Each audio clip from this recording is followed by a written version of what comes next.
Okay, welcome everybody to the 2023 Georgian Bay Secondary School Athletic Association Championship here at J.C. Massie Field in Barrie, Ontario.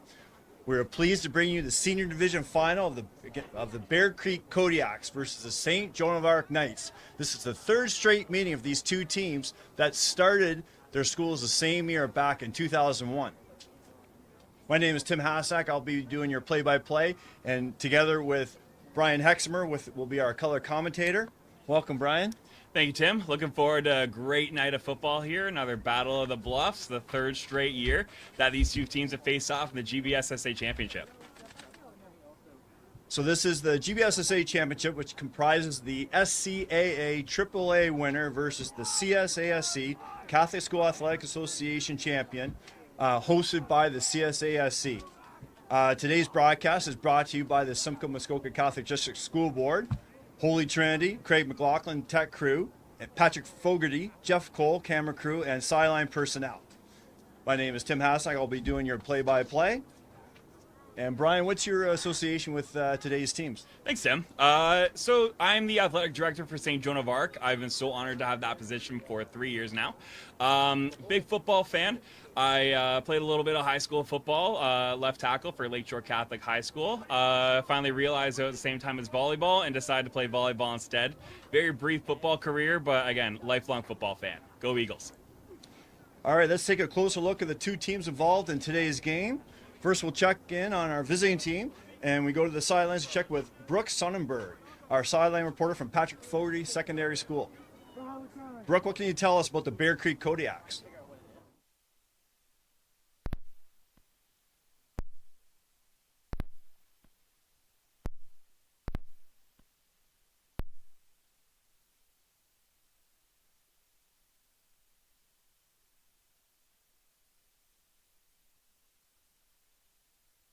C.A.A. League, and they were dominant. In 4 games against Collingwood, Eastview, Orillia, and Maple Ridge, the Kodiaks scored 157 points and only gave up 6 points.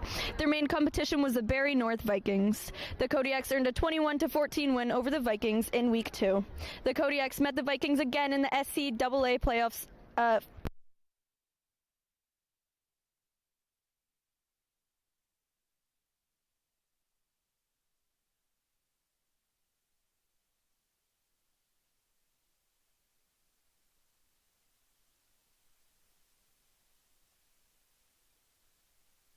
Jackson Lovely, quarterback for St. Joan of Arc, and Justin Cunningham, quarterback for Bear Creek, happened to play baseball together for the past 10 years for the Barrie Baycats.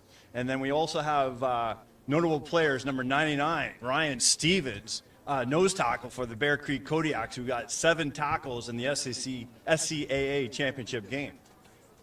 Let's meet the Bear Creek Kodiaks, who will be playing in today's game along with their coaches.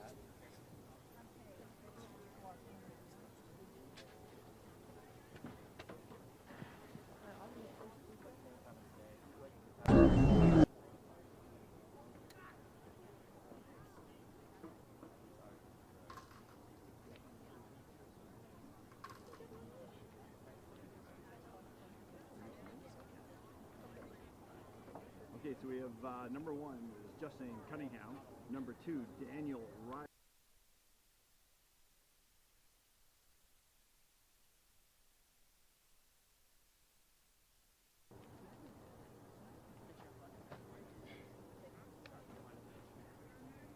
Number 20.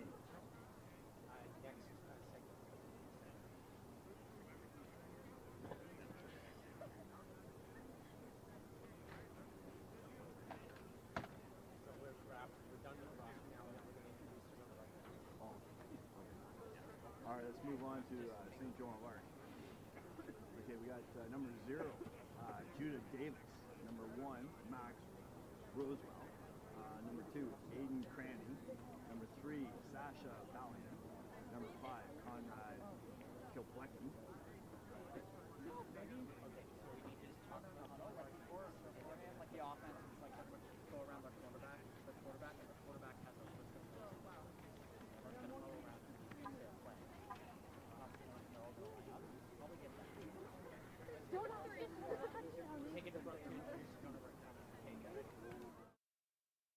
We're going to look at Brooke to talk about the St. Joan of Arc team.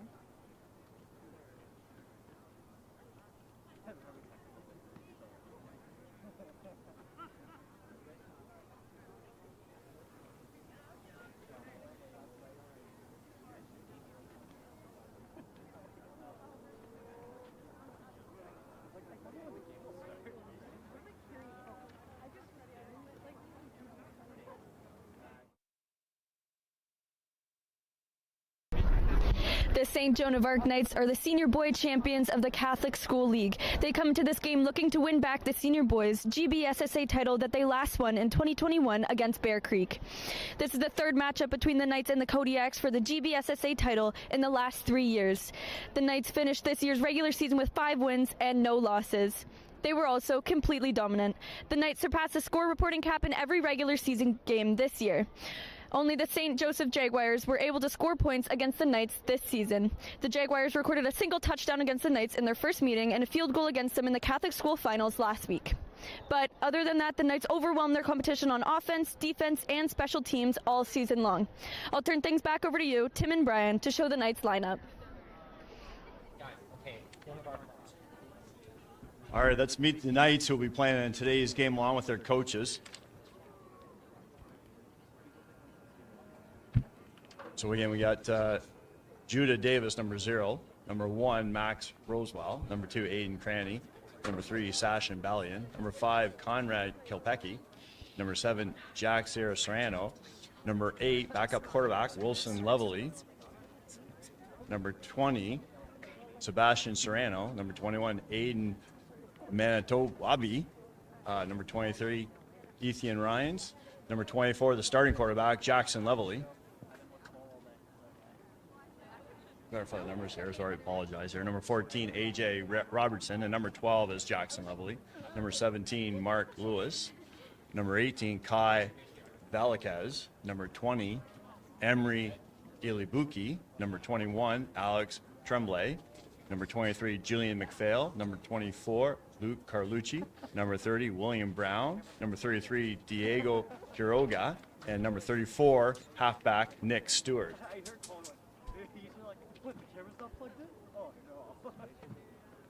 Number 44, Noah Wallen. Number 47, Daniel Freitas. Number 42, Keegan Grant. Number 50, Nick Was. Number 52, Gavin Kranz. Number 54, Ryan DiPietro. Number 55, Christian Molina. Number 56, Thomas Robinson. Number 60, Mitchell Paquette. Number 62, Braxton Clark. Number 63, Ewan Skelly. Number 65, Kirk McNabb. Number 66, Landon Busuleli. Number 67, David Mosseri from Texas. He just transferred in this year. Number 68, Jacob Laskowski. Number 70, Nick Castro. Number 72 on the line, Ben Odoson. Number 76, Max Okafosky. Pardon me, family, for that one. Number 80, Tiago Mafra. Number 85, Dominic Ramos. Number 90, Romello Campbell. Number 97, Adam Mogridge. Number 98, Nick DeVera Wyatt. And the officials are calling the players in for the official coin toss. Coaching staff for St. Joan of Arc Knights. We have co-head coaches here, Mr. Chris Ford, Mr. Paul Harrington, Mr. Paul Milne.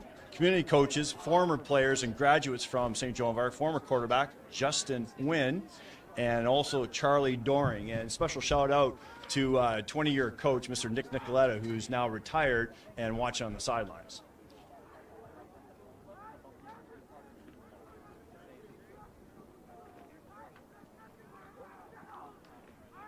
Captains are meeting each other.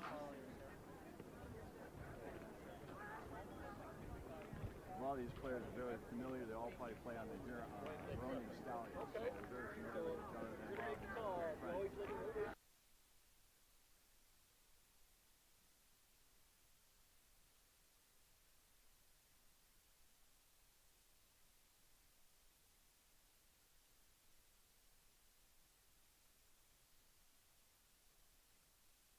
Animosity. These guys will be playing hard. Both teams are very, very excited to get this game on. Bear Creek Kodiaks have dominated the last couple of years, and I know that St. Joan of Arc is really hoping this year is their chance to get back to playing the Officer Championship, being a member of the Officer, which they were a winner back in 2009.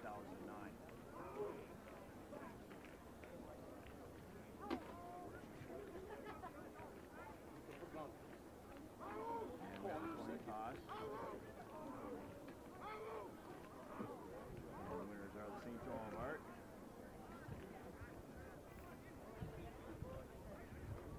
And Bear Creek will be receiving.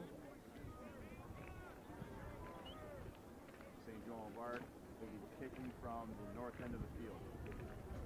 And Tim, there is a slight breeze tonight. I don't think weather will be much of a factor, but we have to have the wind to our backs to start the game. Good night! It's like a nice half of the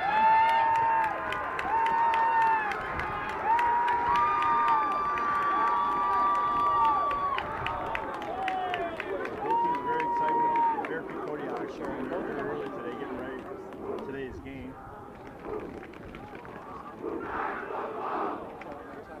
A lot of these players, this is their show. To get to the next level is extraordinary to be able to do that. So all these players, the GBSSA championship, may be the end of the line for their football career. So they're going to make the best of it. And Tim, both these schools, St. Joan of Arc and Barrie, do have storied history of sending players to the next level. So for some people, it's maybe their last football game, while others is definitely one last high school game while they look to carry on the Joan of Arc and Barrie Creek legacies at the post-secondary level. I was sitting on the. What class was this?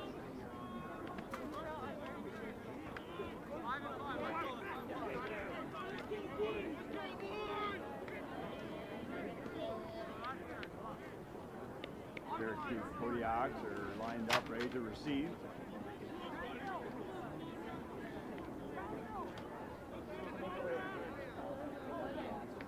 Let's go, Nate! Senior and special teams specialist Judah Davis is on the field. He's an impact player. He's a wide receiver, and we'll be touching the ball numerous times during today's game.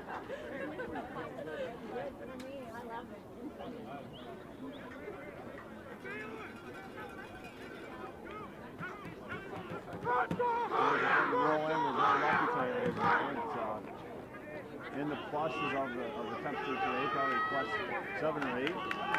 Kicking off will be number 5, Conrad Koblicki. Conrad is also a dominant soccer player in the region and hopes to move on to either play post-secondary soccer or football. Let's go, Joey! And we are off in the 2023 Go get it! GBSSA Oh, yeah! Let's go! Oh, yeah!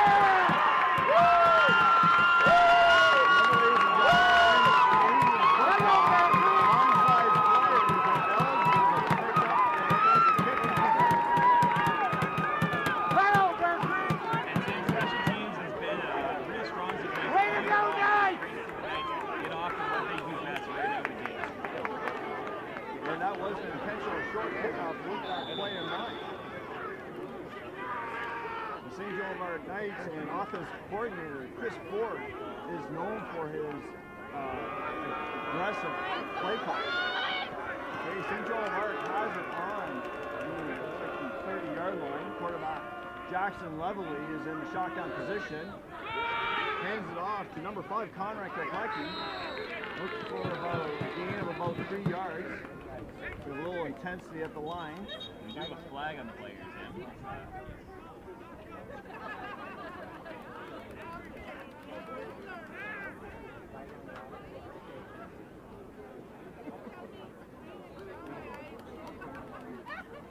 Okay, it's second down.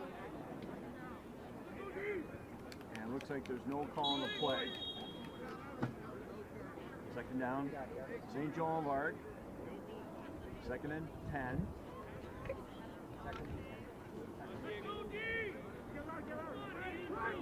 Just inside the 20-yard line.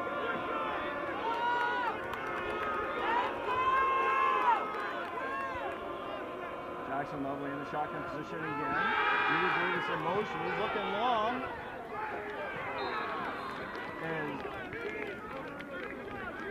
incomplete.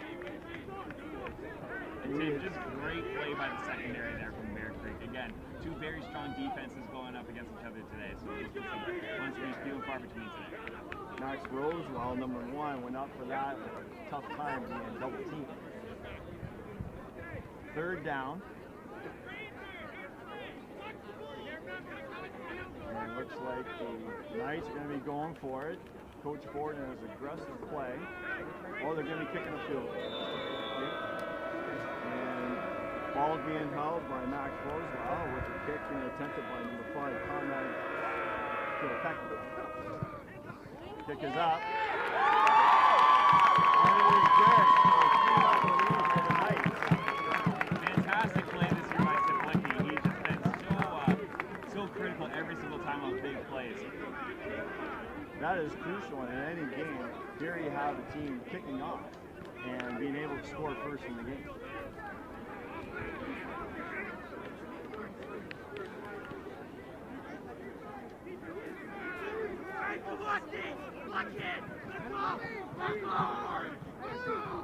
Okay, with that field goal, the Bear Creek Kodiaks elect to take it on the 35-yard line. Go defense! It's going to be 1st and 10 for the Kodiaks. First time we see the offense for the Kodiaks take the field today, Tim. Again, very strong offense. Yes, Jerome! Justin Cunningham's going up to throw a pass to the right side, number 7. Looks like that's incomplete. It'll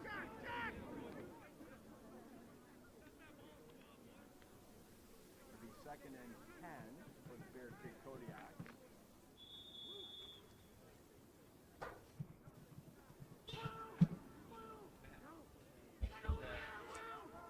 Again, Justin Cunningham from the shotgun position is looking long, and he's complete to number 4, Rylan Varco, with a completion of about 25 yards. And the Bear Creek receivers are well known across the province. None of our secondary is really going to have that problem.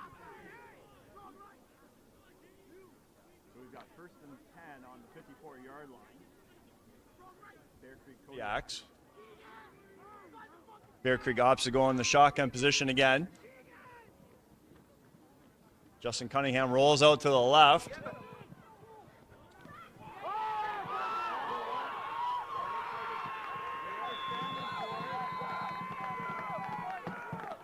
He's trying to determine who is going to retain possession here. The referees have not signaled which direction it's going. And that's Knights football, Tim. And it's Knights football.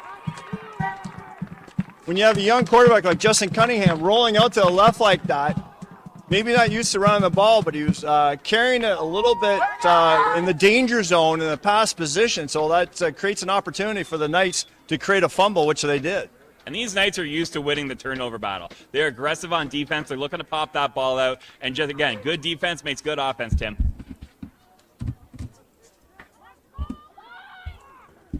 Okay, so you got Jackson Lovely back in the shotgun from the 45-yard line of the Bear Creek Kodiaks. Lined up wide, Max Rosewell on the right side. Judah Davis in motion. It's handed off to number 5, Conrad Kilplecki, for about a gain of 1.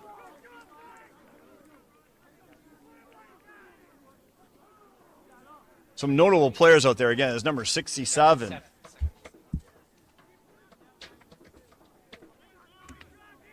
David Moseri. So he was in Texas this last year, and him and his family moved to Canada after first coming from Nigeria to Texas, and then moved up from Texas to Canada.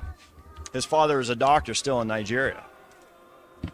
And that O-line just looking to impose their will tonight, Tim. That running game's got to get going. So we got 2nd and 7. Lovely in the shotgun position. And we have a quick fumble. Draw the ball. We have broken play. A quick pass to Kilpecki. And we have a loss of about 6 yards. Real aggressive play from the Kodiaks here early. They are looking to do the exact same thing to the Knights. Just get that ball back as fast as possible.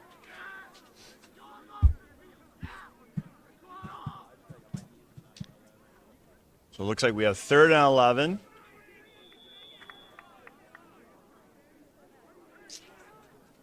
on the Bear Creek Kodiaks 46-yard line. And I think the Knights might be going for this or looking to call a timeout. No. Okay. The Knights are debating it here. We're looking to keep up that aggressive offense. Conrad Kilplicki is in the game to punt. He's one of those versatile players that pretty much does everything. Oh, yeah. Kilplicki's going to be all over the field today. Kilplicki punts. Low, powerful kick. To number 22. Picked up by Keenan Bates of the Bear Creek Kodiaks. Great special team plays by the Knight from both sides here, Tim. I think Kodiaks are looking to get their keep going, get their offensive going. They got it going in the first set of downs. They made it to the 55-yard line with that unfortunate fumble. And we kind of have that traditional run versus pass-heavy offense here, Tim. The Kodiaks are definitely looking to air it out, so the Knights secondary definitely has to be on their toes. Okay, shotgun to Justin Cunningham, hands it off.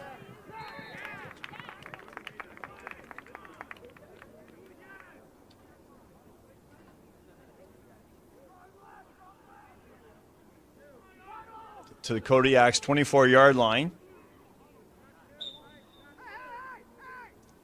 It's going to be second down. Let's go defense! Bear Creek Kodiaks continued with in the shotgun formation. Hands it off. And the defensive line for the Knights seemed to stop that one. It was handed off to number 23, Cooper Miller.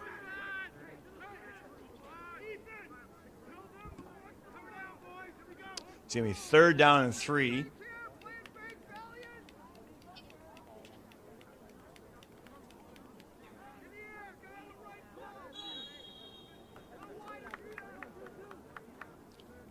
The punting team is on the field. We got number 2 in the punt, Daniel Riley. Takes a snap.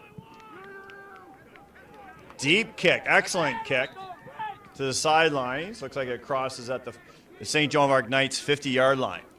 Very good kick there from the Kodiaks. Both special teams don't seem to make many mistakes here.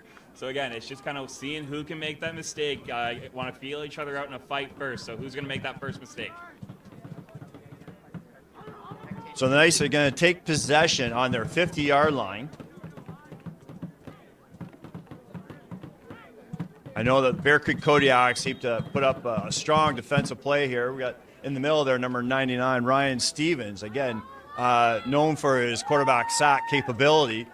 The Knights are going to be focusing on him to keep him away from the backfield.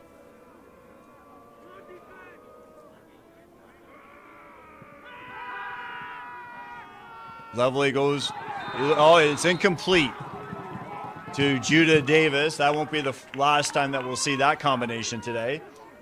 It's going to be second down and 10 from their 50. Great effort there by Davis, but just due to the cornerbacks from Bear Creek, just not able to pull it in.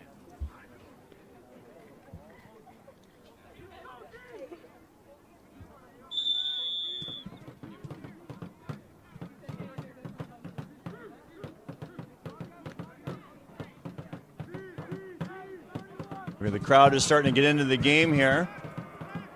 Probably have a couple thousand people here at J.C. Massie Field in Barrie, Ontario.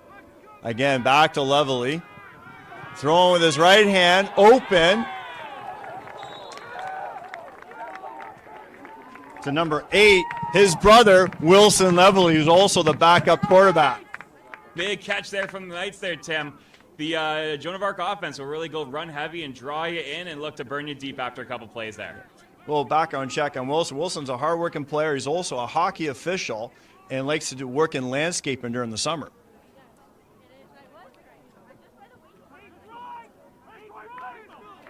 Okay, we have first and 10 from the Bear Creek 40-yard line. Again, Jackson back into the shotgun. Aiden Cranny in motion. And there we go. Big stop by number 2, Daniel Riley, on the handoff to Conrad Kilplecki. Very quick play by the Kodiaks defense there. They just honestly gave Levely very little time to get the play going there. It's going to be second down. Looks like a loss of about 6 yards.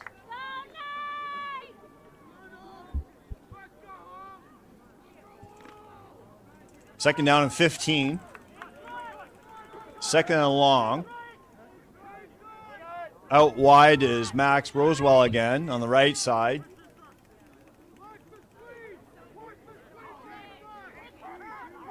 The Knights like to go in full motion. We got Lovely rolling out left. Into the hands of his receiver, number 8. His brother Wilson Lovely, who missed a pass, and there was a late hit. Flag on the play. Yeah, Tim, we got some pretty enthusiastic blocking there even after the play. We got to make sure once the play's dead, you stop blocking. Waiting for the results of the flag by the officials. They're meeting at the center of the field here. We have a team of experienced officials.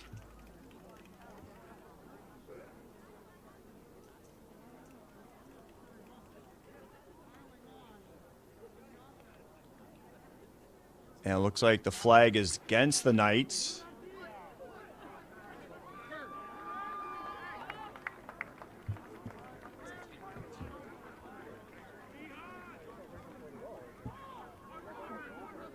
It's going to be second and very long. Third down, sorry.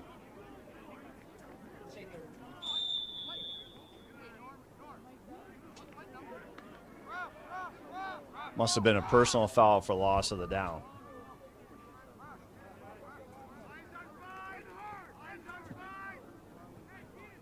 Kilplecki is in the game again to punt.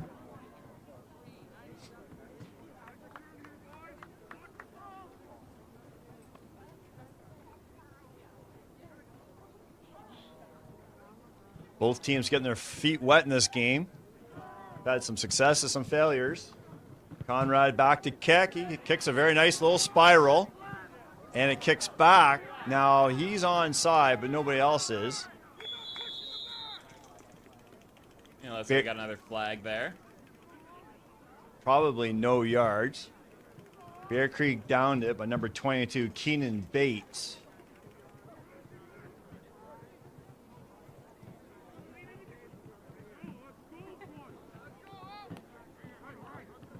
With that type of bounce, it's unfortunate because it bounces into the defensive team, making it very difficult to maintain the 5-yard space that they have to provide the receiving team.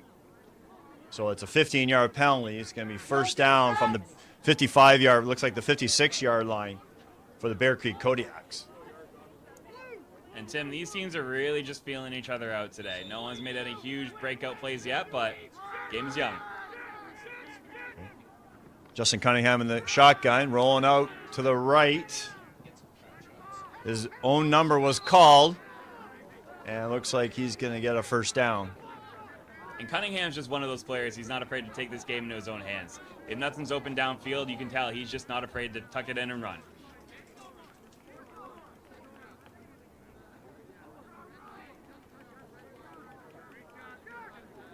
Looks like we have second down and 1. Short yardage.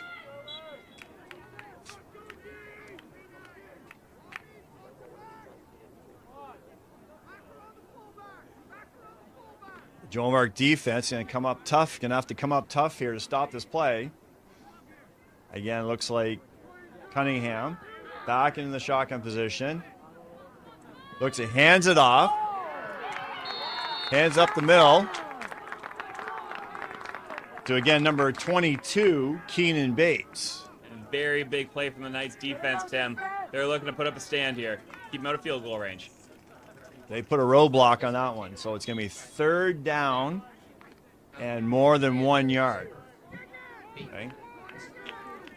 Again, Cunningham not in the shot, calls his own number, runs it up the middle, and we call it the push play, and he breaks free. He's all alone going in and touchdown. Bear Creek Kodiaks. And very athletic play from Cunningham there, Tim. He's recognized that gap was there and just wasn't afraid to call his own number.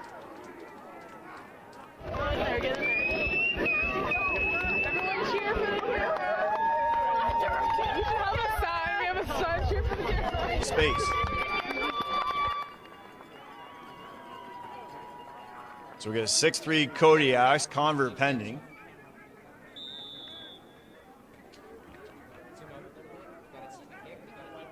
Number 2, Daniel Riley in to kick the convert.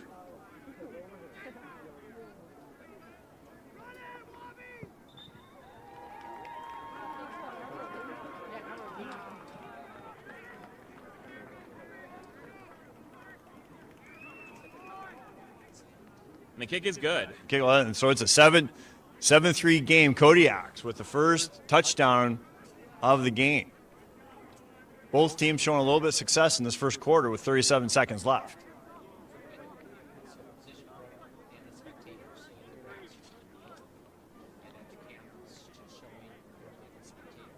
You know, the Knights are going to want to respond to that.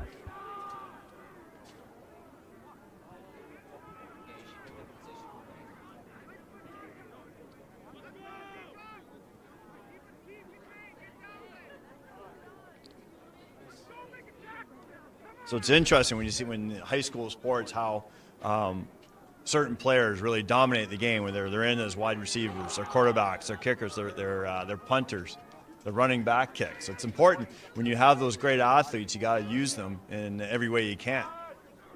And that's really what this comes down to, Tim, is how are coaches able to get their skilled players into positions where they can make a play? A lot of great athletes on the field. Daniel Riley deep into the Joan of Arc territory. Okay. Picked up by number 1, Max Rosewell. And from a broken play, is able to get it out there to about the 15-yard line.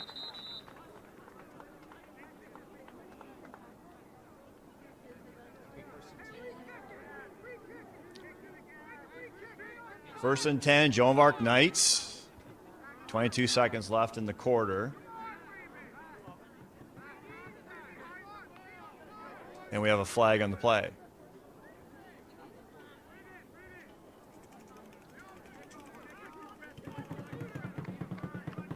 We're going to have a re-kick by the Bear Creek Kodiaks with that flag.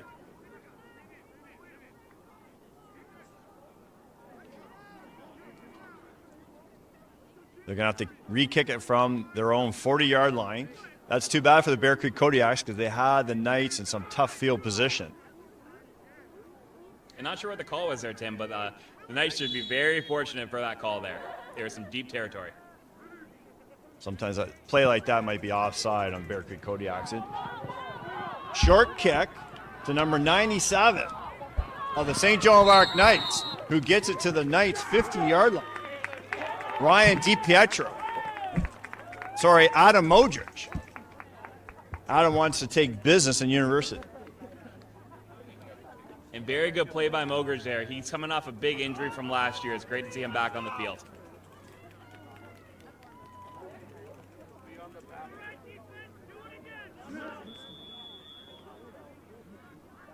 I'm sure Adam was excited to be able to touch the ball. He also runs as a fullback in some plays. Okay.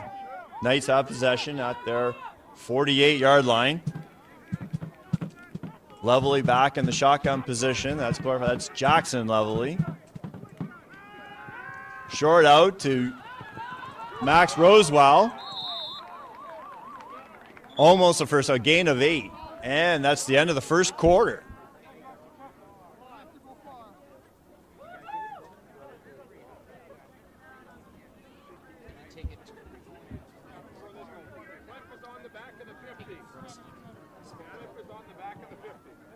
I don't think that comment was good. No. Okay. Oh, okay. Okay, let's go to Brooke Sonnenberg for our little interview on the sidelines.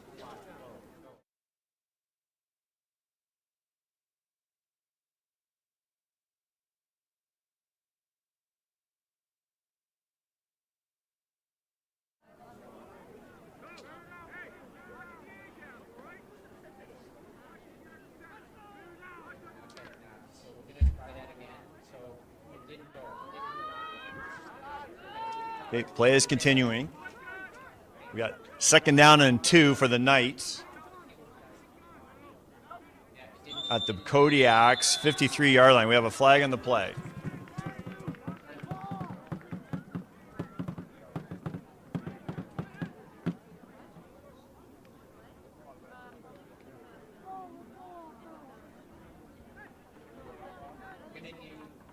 We'll try that again.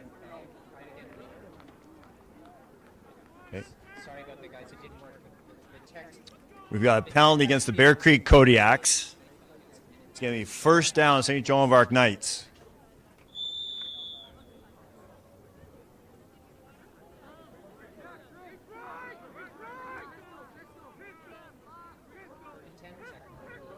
First and 10. Knights in motion. Hands off to number 5. Conrad Kilplicky again. Drives it down the middle. About a gain of 5 yards. And again, the Knights just looking to establish that running game early.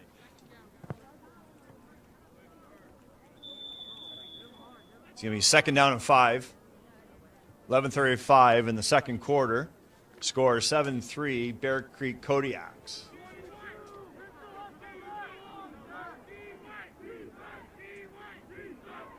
We got the Bear Creek fans trying to get their defense going here. Knights in motion. Again, hands off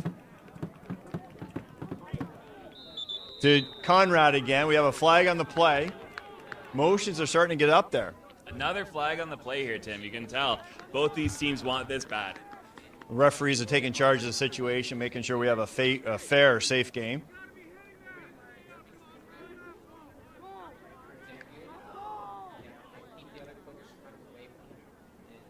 We've got a penalty against Bear Creek, and it's going to be 1st down Knights.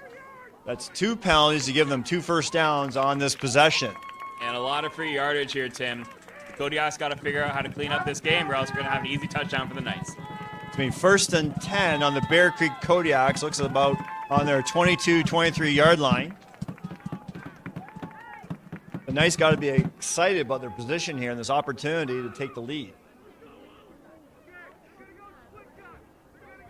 Again, Lovely in the shotgun position.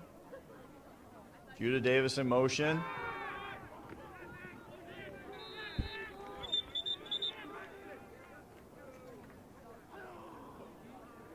Hand off to number 34, Nick Stewart, grade 11 student.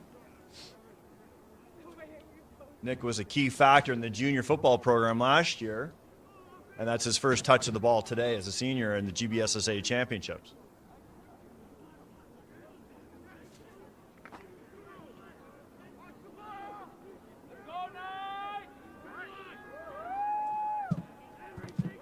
Second down and 6. Knights in motion. Max Rosewell looking right. Successful completion. Again, the number 8 looks like his favorite receiver, Wilson Lovely. I don't know if they see this much brotherly love when they're at home, but they sure see some love on the field. Yeah, it looks like the boys are able to set aside their differences tonight, Tim, and let's figure out a win today. Both Lovely brothers, their father is a teacher at St. Joan of Arc Knights. Stacy Lovely, who played high school football and basketball, attended Guelph University, and married the daughter of his professor.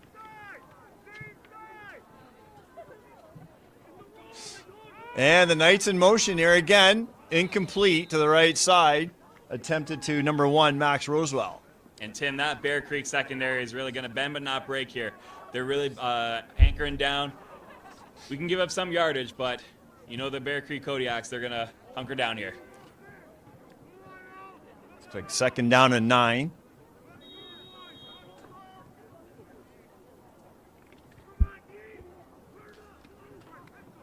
They're within scoring distance of the Bear Creek Kodiaks in the red zone.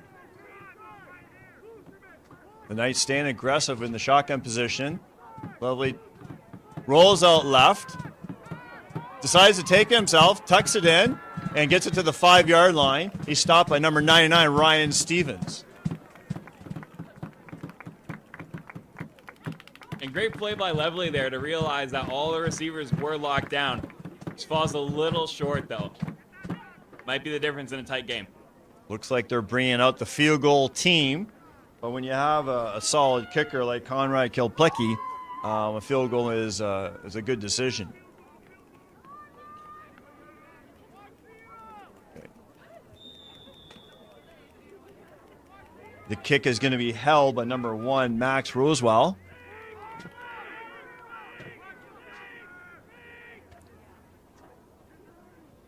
Looks like they're long count, and Looks like the kick is good. looking for the signal from the referees. And it is verification. That field goal is good.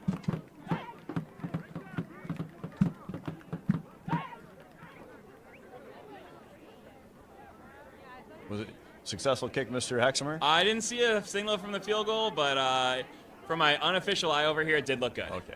Okay, score 7-6. Bear Creek Kodiaks over the Knights.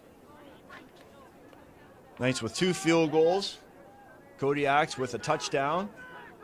They elect to take it on the 35-yard line. Justin Cunningham calls his own number again. Very successful at that. About a gain of 15 to their Kodiak 52-yard line. And Cunningham showing early and often here. He's not afraid to tuck it and run. Very athletic play from this young man.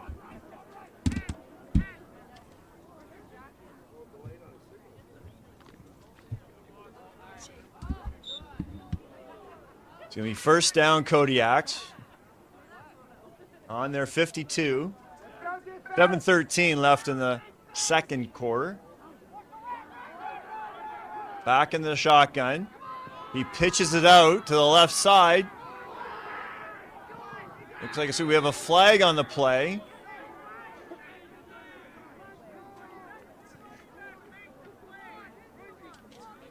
Ball was pitched to number 23, Cooper Miller. And the Kodiaks looking like they're really trying to stretch out this Knights defense. Run up the middle by Cunningham and then pitch it out to the left. Got to get those Knights moving all over the field. We have a flag on the play. And they'll be taking the ball back. This penalty again against the Kodiaks. Some undisciplined play from the Kodiaks early, Tim. You're going to have to clean this up if they want to make this a tight game. Okay, we have a repeat of first down. It's going to be first down and 20 from the Kodiaks 42. The southpaw, Cunningham, he's looking to call his own number again. He's got speed, but he's tackled by a great play by number 52 of the Knights. Gavin Kranz, great defensive play, is now going to be second down and 14. And Kranz, another soccer player, able to get out to the outside and make that tackle. It's amazing the number of soccer players at Joan of Arc that make the transition to football. Speaking of that, we have one soccer player that made the transition to football, Peyton Plesh, who's now playing in the semifinal of the Vanier Cup for St. FX this coming weekend, November 18th. He was also a kicker, receiver, multiple player. And we've got Cunningham is in the grass. He's in the grass by number 50, Nick Wass. And big sack by the Knights here, Tim. Way to put that pressure on Cunningham, as we know he will look in the scramble. So with the former success of the Barrie Kodiaks, the Knights defense have come up big to stop the Kodiaks. It's going to be third down and 20, and the punting team is on the field. And this is exactly what you expect in this kind of game, Tim. Very close, back and forth battle. A lot of defensive plays early. Looking for someone to break out.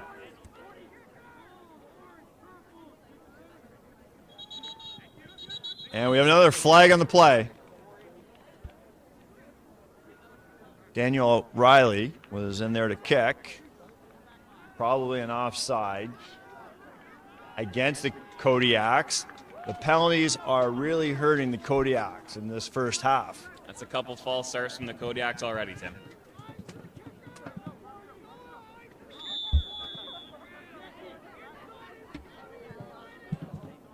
Again, Daniel Riley back to kick. It's a high snap. And he gets off an excellent kick.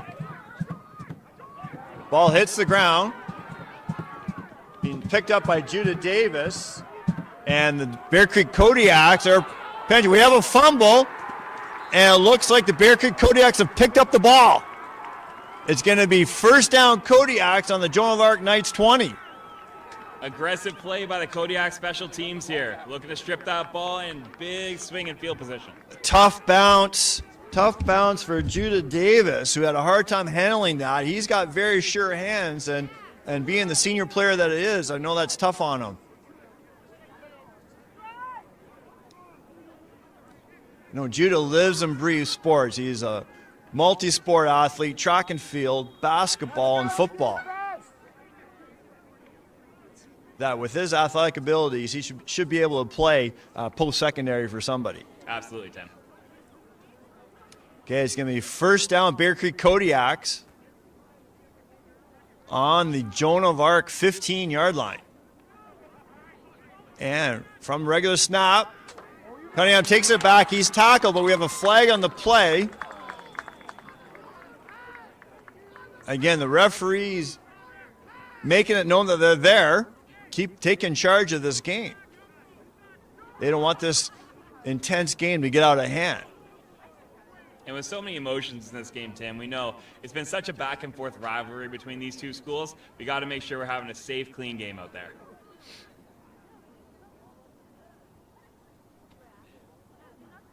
Referees are in discussion with what they saw. Sometimes from different angles, you get different opinions. And the penalty is against the Kodiaks. I've lost count, but that's probably the 6th or 7th penalty in a row against the Kodiaks.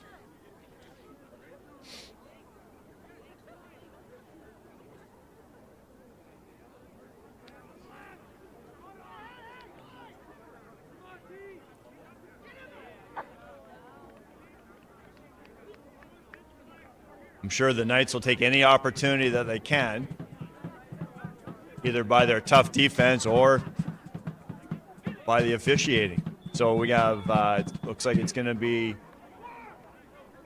on the 20-yard line, 5-yard penalty. It's going to be second down and 15.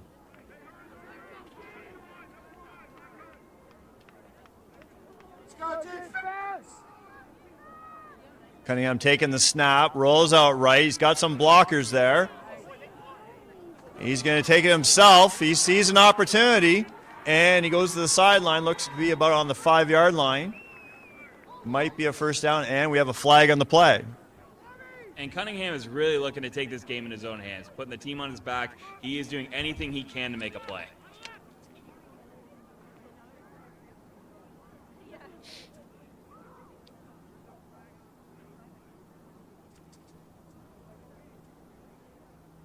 The officials deciding where he went out of bounds and where the impending penalty, how it will affect the next play.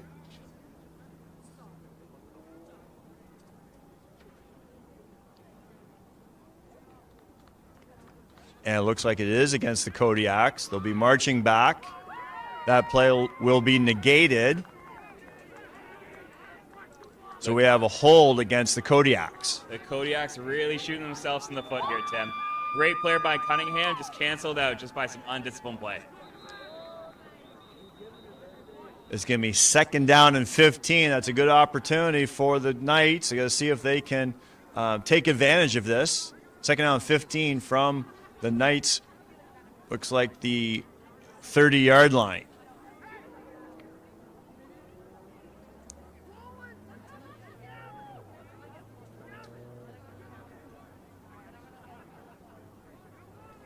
And we have a timeout called. Well, we have this opportunity, like, just to thank the Georgian College and, you know, giving us access to the J.C. Massie field here, being able to play underneath the lights. This is the second now artificial turf field in Barrie. Maple Ridge Secondary School has now added a artificial turf, which they played the GBSSA championship last year in lots of weather, lots of snow. It was very much a ground game, and the Bear Creek Kodiaks were the winners of that of that game last year in the 2022 GBSSA Championship. And I think both teams are thankful for great weather conditions today. Definitely a little more pleasant environment today. Okay, we have second down 15. Cunningham back. He's looking long this time. And it's intercepted by number 10, Aiden Manitobi. A great play by number 10. Looking long this time. And it's intercepted by number 10. Manitobi. Room chaser.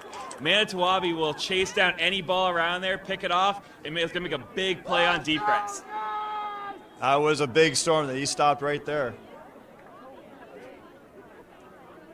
Aiden Manitowoc looking to take his post-secondary talents and take his studies to researching storms, tornadoes, thunderstorms, all that kind of stuff. Maybe we'll see him on the Weather Channel. Maybe. Okay, Levelly back in the shotgun. Knights in motion again. Looking left to Conrad Kilpecky. It's complete. Conrad, with his speed, runs for a first down on the Bear Creek 42-yard line. And the Knights are rolling now, Tim. They're taking advantage of the mistakes made by the Bear Creek Kodiaks. Huge play by Manitowoc there. Really look to ignite the Knights offense here. It's all about momentum.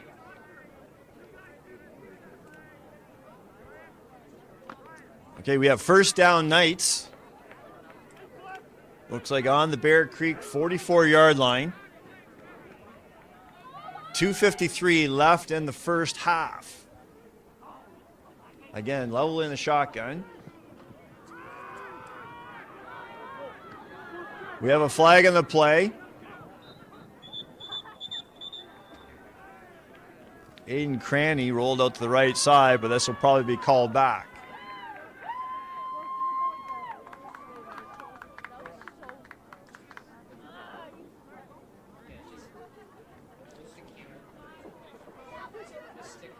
Judah Davis, knowing how to work the refs, picks up the flag for him. Being a gracious athlete that he is. And the penalty is against the Knights. They're going to take them back. Looks like 10 yards here. It's going to be first down and 20. And nerves getting the best of both teams here, Tim. Some easy mistakes that are costing some big yardage. These players are playing hard, trying to create their holes for their runners, and sometimes that's what trying to create the hole creates the odd hold and grasp here and there. All right, we have first and 20 from the 55-yard line.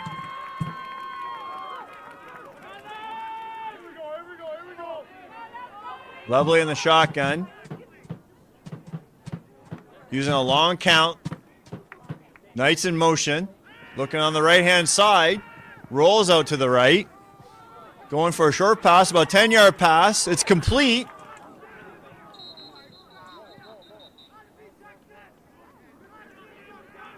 To his brother, number 8, Wilson Lovely, does a great job holding on to the ball as the Bear Creek Kodiaks tried to strip the ball.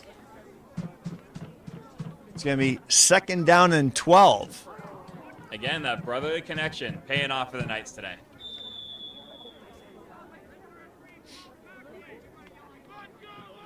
This connection reminds me of Patrick Mahomes, which is Jackson Lovely's favorite player, and Travis Kelce.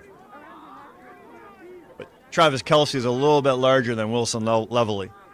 I think Wilson Lovely tilts the scales at about 150 pounds.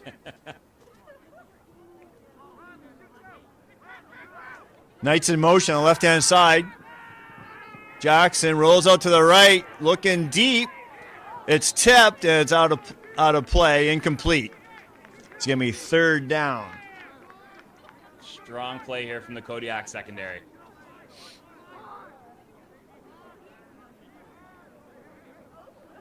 We've got 1:34 left in the first half.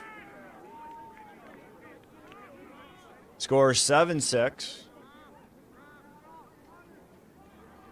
And the Knights have a decision to either to punt it or take a big chance and go for it. They'll probably be punting the ball. Number 5, Conrad Kilplicki is in the play, in the game. To punt the ball is in the punting position, but I wouldn't put that past him for him to take the ball and run. Punts the ball. It's a shorter kick. It's out of bounds. Looks like at the Bear Creek Kodiaks 30-yard line. A bit of a break there for the Knights there, Tim, or for the Kodiaks, Tim. Not the greatest kick, but the Knights defense looking to make a big play here again.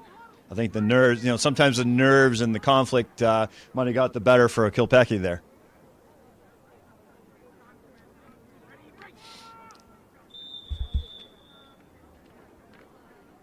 Let's go, Chiefs. Okay, we got first down, Bear Creek Kodiaks. Going against the substantial size of our defensive line, number 66, Landon Boussolet. Okay, ball is handed off to the right side and stopped by the swarming Knights defense. Tough run by number 23, Cooper Miller. Looks like a loss on the play of 2 yards. And big hits from the Knights. Looking to impose their will a little bit on defense even more. The Knights defense keeps playing this way. The old saying goes, defense wins championships. I know that the coaching staff on the defense there, Mr. Paul Milne and Paul Harrington, have been coaching defense for a very long time, have made a very impacted effort on the Knights defense over the years. And again, it was handed off to number 23, Cooper Miller, for a short gain. And it's going to be third down and about 8 yards.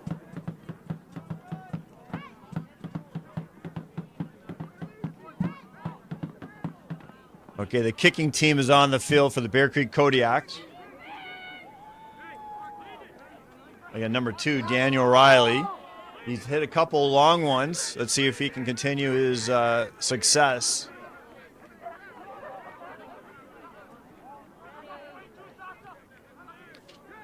We've got multiple receivers to run back this kick. We got number 1, Max Rosewell, and number 9, Sebastian Serrano, back to receive the kick.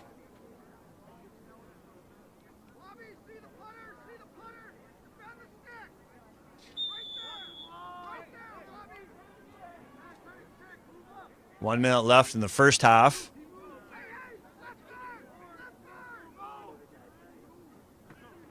I know the Knights are trying to be aggressive. Nice kick. Okay, it's fielded by Sebastian Serrano, looking for a block, and he runs it up the middle. Stopped by number 26 of the Bear Creek Kodiaks, Isaiah Kuwawu.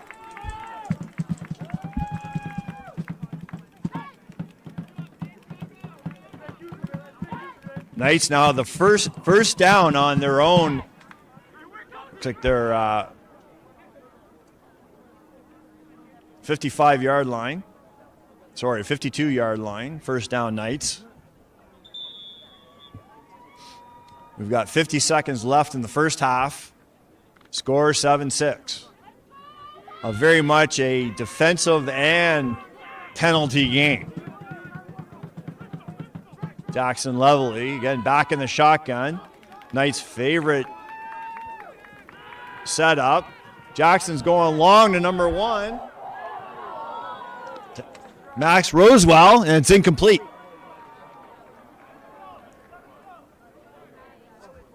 It's going to be second down and 10, 36 seconds left in the half.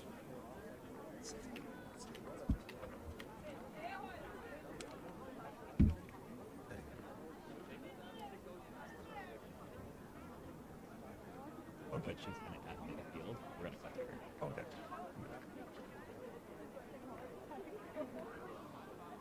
Okay. Oh, we have a flag on the play.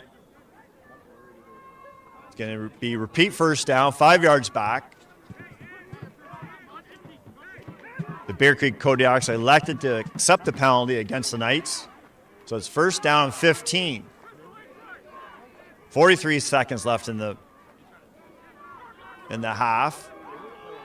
Jackson Lovely in the shotgun position. Judah Davis rolling out. Handed off to Conrad Kilpecky. And the Bear Creek Kodiaks swarm on the defense there with a big stop.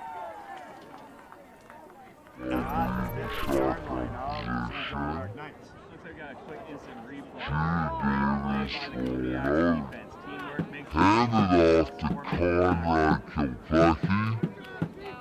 And the Bear Creek Kodiaks swarm on the defense. Create some more space for their runner, but up against an impeccable defense of the Bear Creek Kodiaks.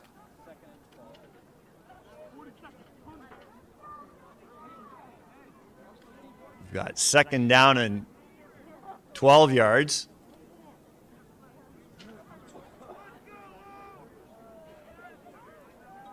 .36 seconds left in the first half. The Knights hope to get on the scoreboard one more time before they go into halftime.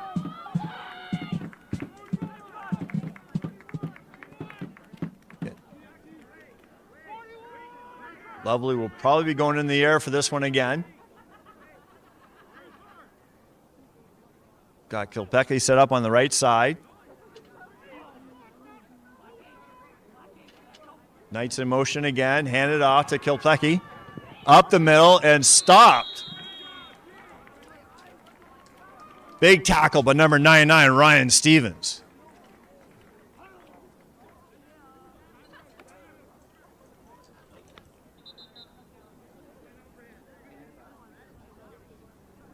Okay, we got a timeout, Bear Creek Kodiaks.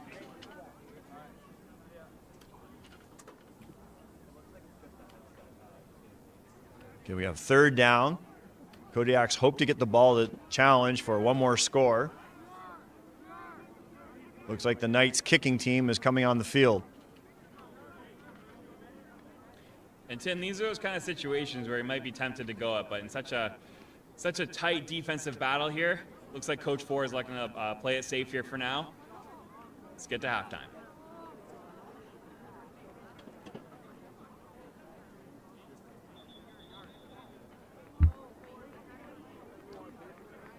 Back to receive the kick, number 33, Emery Richardson, and number 22, Keenan Bates.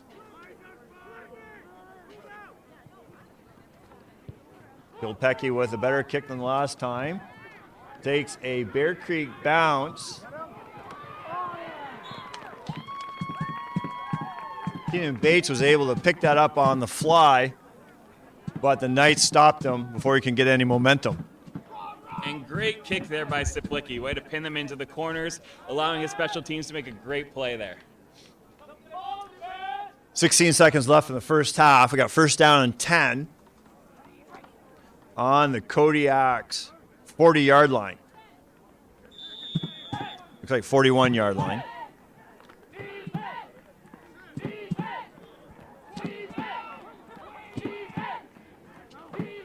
Got in the middle there, number 98, Nick DeVera Wyatt. Big nose tackle. And it's incomplete. It's going to be second down and 10. 17 seconds. The official game clock is showing 22 seconds. And Cunningham looking like he wants to go for it before half, trying to air it out. Again, second and 10. Kodiaks line up in the shotgun. We've got Daniel Riley on the go. It's handed off to number 33, Emery Richardson, and he stopped for about a gain of 3. Big defensive play by the Knights.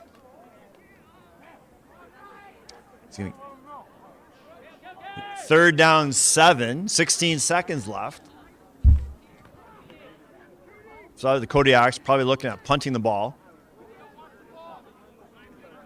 Riley's in the game to punt. No huddle, so we're assuming that's what's going to be happening here. Okay, back to receive the punt. Again, is Max Rosewell. Okay, and number 9, Sebastian Serrano.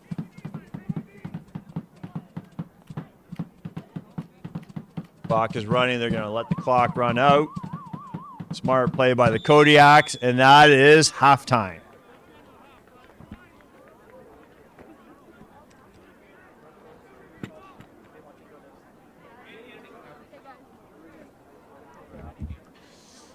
All right, a very defensive game and penalties this half. Yeah, great defense on both sides here, Tim. I don't think we'd expect any other thing from a GBSSA championship. Both offenses are looking to get something going. We've seen some big plays. We've seen some good attempts. We've seen great running by the quarterback, Justin Cunningham. See some good throws by Jackson Leveley and some great receiving by his brother, Wilson Leveley. Okay, let's go to Brooks Sennenberg for an interview with Chris. Hi, I'm here with Coach Ford from J-Way. How do you think your team did in the first half? I mean, it was somewhat like what we expected, a low-scoring defensive battle. Our defense is playing fantastic. They're doing everything we ask them. We do got to get the ball moving on offense, though. We need to execute a lot more crisper on offense. Yeah, perfect. What adjustments, if any, are you looking to make in the second half? Well, really, we just got to keep running the ball and hope that we can pop one, and then we need to eliminate the penalties, which have hurt us big time this game so far. But other than that, we just got to be a little more crisp and keep plugging away. Perfect. Thank you so much. All right, thanks to Coach Ford. It's been a very exciting first half here. A lot of penalties, a lot of great defensive plays here at J.C. Massie Field in Barrie, Ontario, hosted at the Georgian College. And Mr. Ford just looking to find what we've been saying the whole time, looking to clean up the game. Let's get some crisp play going. I'm sure the Kodiaks are saying very similar things to their players right now at halftime. Oh, for sure. Hopefully in the second half we'll see a little bit more offense, and maybe the referees might decide to let them play a little bit more. Fine line, Tim, fine line. You know, as an official myself, I know it's a tough when you're in a big game to really let the players decide the game, because if you do, sometimes emotions can run out of hand. So you got to really keep a tight lid on it. Especially in a big game like this, Tim. You always want to see the boys play, let them make plays, get your playmakers out there in space, but you always got to make sure, especially in an emotionally charged game like this, you got to make sure everyone's playing a nice, clean game of football. I like to see a little if you guys saw there, fans at home, David Mosseri, our new player from Texas. He's trying to pump up his team. He is an avid football player. He lives and breathes it, and he is a real emotional leader for the Joan of Arc team. Mosseri's really stepped up big this year, Tim. He's definitely taken a leadership role early. He has shown that he's serious about this sport. He's serious about Knights football, and he's really imposed his culture and all his beliefs and his values on this team. Great job by Mosseri this year. Well, both teams taking a little breather. In a situation like this, they're in the end zones. What do you think the coaches are saying to their teams right now? I really think both coaches are just looking to clean up the game. A lot of penalties, and you can just tell the boys are emotionally charged. Everyone wants this win really bad, and as we all know, the winner of this game is going on to offset. A lot at stake here, and two very storied football programs here. So, like Mr. Ford said, looking to make a breakout play, see if we can get some playmakers in space and clean up the game. Just like to do a little shout out to the coaches. As everybody knows, the coaches in Ontario in high school sports, it is a volunteer position. A lot of them are teachers. Some of them are simply fans of the game. And so we didn't have a chance to mention the coaches for the Bear Creek Kodiaks. So head coach Keith Jackson, assistant coach and also co-curricular athletic director Doug Wilkie, assistant coach Tyler Hubbard, assistant coach Sam Laux, community coach Ian Sinclair, community coach Matt Roberts, and community coach Josh Ferris. And we already announced our coaches for the Knights. Just like to say thank yous to these individuals for volunteering their time and being leaders for these young men on and off the field.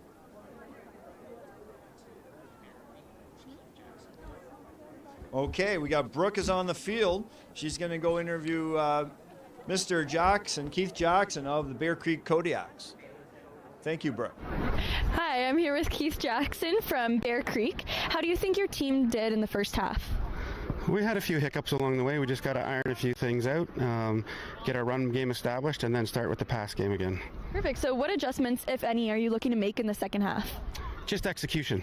Cutting out the penalties. We're taking some really dumb penalties, and we need to shut that down and just play our game. Okay, perfect. Thank you so much. Okay, thank you, Brooke. And Coach Jackson really just echoing a lot of Coach Ford's remarks. Clean up the game, looking to get his playmakers in space, commenting on some dumb penalties he said by his team. But again, I think very similar messages by both teams here, Tim. I know that the two defensive coaches of the Knights, Mr. Paul Milne and Paul Harrington, are just going to reiterate probably their game plan that they set out at the start of this day. And this is kind of what it is at halftime. You have a game plan going into this game, and how are you willing to stick to that game plan? What adjustments are you going to do? No one's looking to scrap any game plan here. We're in a real tight game. Everything seems to be working fine. It's just those slight adjustments that you can make to be a little more effective. As everybody at home can see, we have a number of fans here. The sidelines are filled, mixed with family members and students from both Bear Creek and St. Joan of Arc.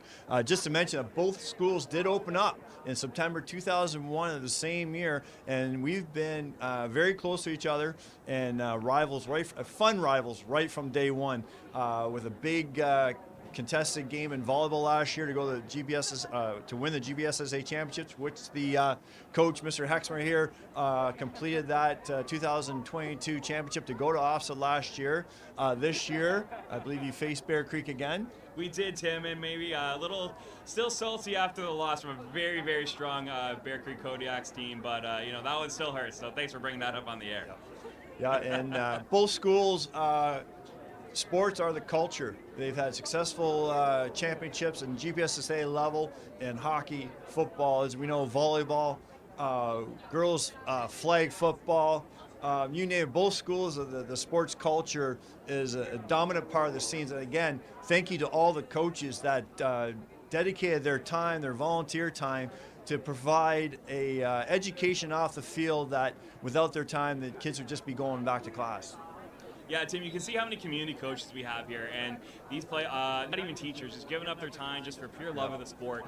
You can really see it, and from how many fans are out here too. Football is alive and well in Simcoe County. We have community coaches coming out here. A lot of people giving up their time to two really, really strong programs. Hopefully one of these ones here today looking to make their mark on the provincial level at OFSA. And then, growing up in a football family as well, my dad being a player and a coach when I was a young person.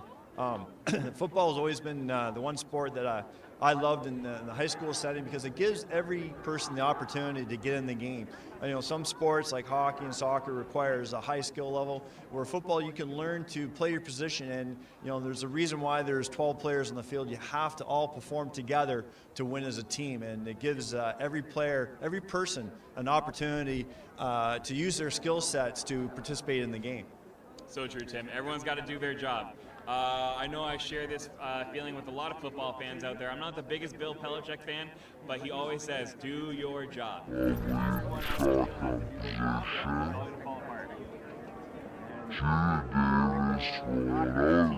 Together, teams more. I think that's the best thing that can be said about the sport of football. We have a replay here. You can just see how well everyone on Bear Creek is doing their job. We have our playmakers from St. Joan of Arc looking to get in some space, and all these boys know that so well. You gotta do your job. And we have the captains and the referee at the center of the field. It looks like Joan of Arc Knights will be receiving the ball, and the Bear Creek Kodiaks kicking the ball from the same size that we started the game. St. Joan of Arc Knights will be receiving it from the north end of the field to the screen's left. Okay, we've got 12 minutes of play in the third quarter. Then the teams will switch sides and to continue for the fourth quarter.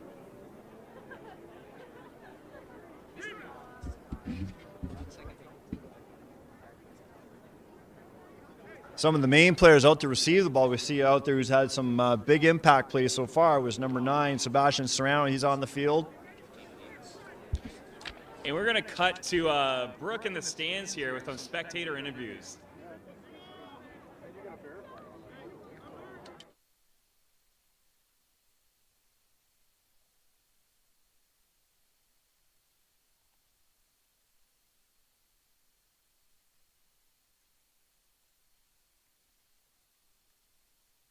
Davis, who's our leader in the C.S.S. athletics. She is our coordinator and takes and basically dominates and tells us what to do in every league of the C.S.S, either football, hockey. She's our coordinator that leads us all. And kickoff to the Knights. Looks like Knights will have a first down from their 40-yard line.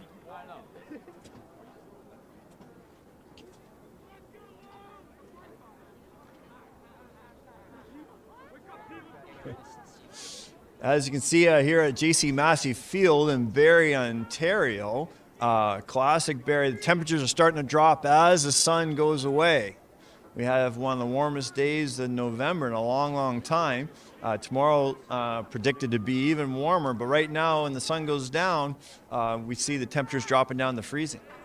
Tim, it is getting a little chilly out here, I'm not going to lie.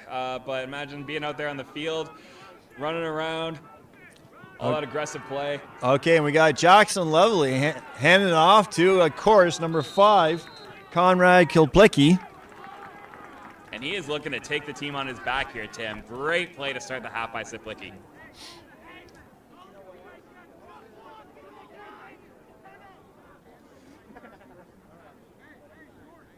Siplicki and Judah Davis entering into grade 9 at St. Joan of Arc during the start of COVID. Together they were together in the same class, math class together. I know they're very happy not just being in math class for full days, but to be on the field here November 15th at J.C. Massie Field. And we have a run up the middle. Again to Kilplicki. So we got a first. Oh, and we have an interview to Brooke. What are you asking him? Okay, perfect. So, hi, I'm here with Jamie Davis. I'm the athletic lead for the Simcoe Muskoka Catholic District School Board. Perfect. What brings you out to watch the football game this evening? Well, it's a very exciting event. Catholic School Athletics of Simcoe County are very excited to be at Georgian College and hosting this game today. It's just a really great turnout tonight, and everything's going really well. Yeah, what do you think of the game so far? Well, it's been big on the defensive side, but I think big things are to come in this second half. Yeah. What's your prediction for... Oh, I think that's... Perfect. Thank you so much. Okay, we had a big play. We had a big play reverse by the Knights. Looks like a gain of 15, but we have a flag on the play. And this is exactly what Coach Ford was saying at halftime. He's looking to put his playmakers in motion, get his players in space, let them be athletic.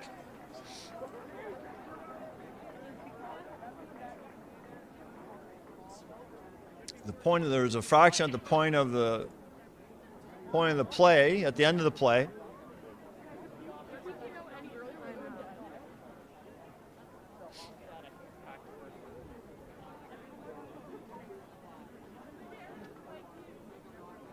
Looks like the penalty is going to be, Knights don't look too happy, so it must be against them.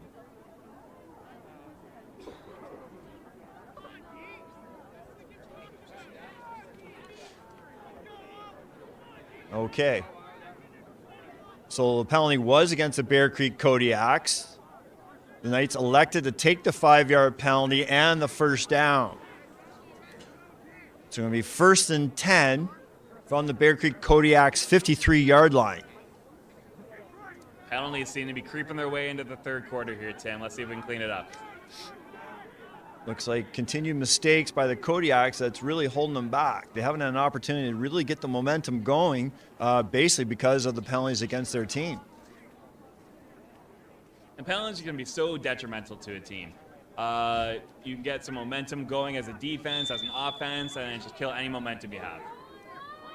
Okay, we got 1st and 10 from the 53-yard line. Again, Knights in motion, of course. And with Conrad Kilplicki blocking, we have our number 1, Max Rosewell, runs for a first down. Roselle, another one of those playmakers. Just give him some space and let him work. Recent replay here, we can see Roselle putting his head down, taking contact. We get some dominance from the backfield of the Knights.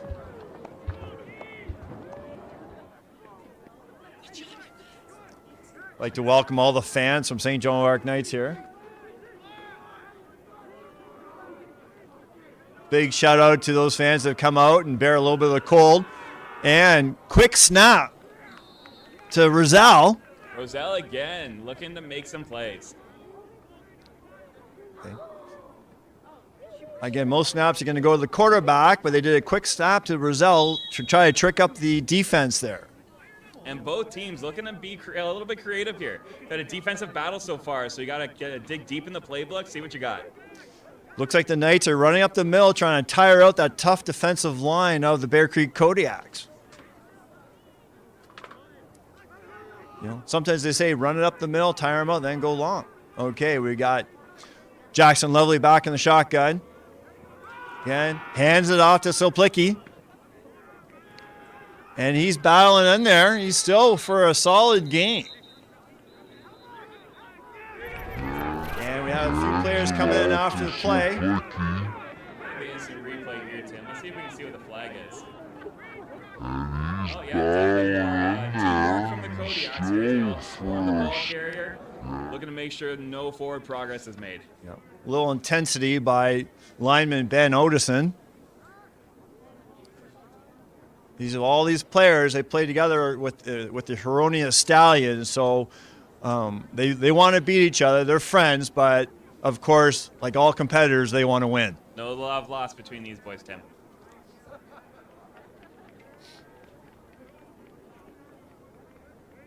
And it's penalty against the Knights. It's going to be a 10-yard penalty. I take that back. 15-yard penalty, personal foul.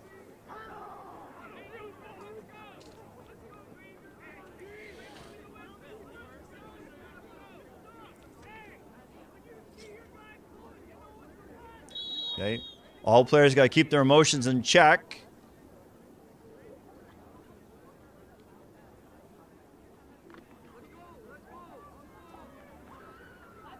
Okay, we got first down and 10 from the 43-yard line out of the Bear Creek Kodiaks.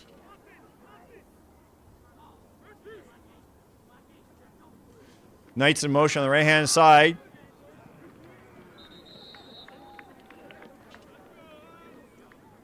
Hand it to number 34, Nick Stewart.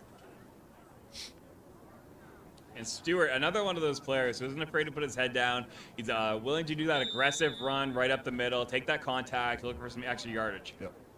Looks like a gain of 1. Second down and 9 yards. Wilson Leveley is in the game on the right-hand side. We know that's a favor of Jackson. The old brotherly love. He's looking left. Almost picked off, but completed to number 5, Conrad Soplicki, for a short gain. Safe play there by Leveley, just getting out to the out route, making sure that with a lot of pressure, he's just able to pick up a little yardage there. Okay. No flag on the play. We have third down.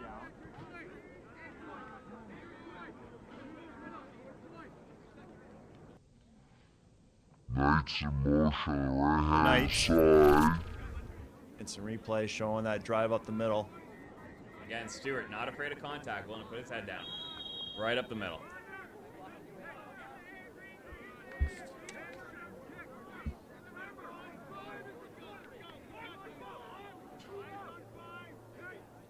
Conrad Soplicki back to punt.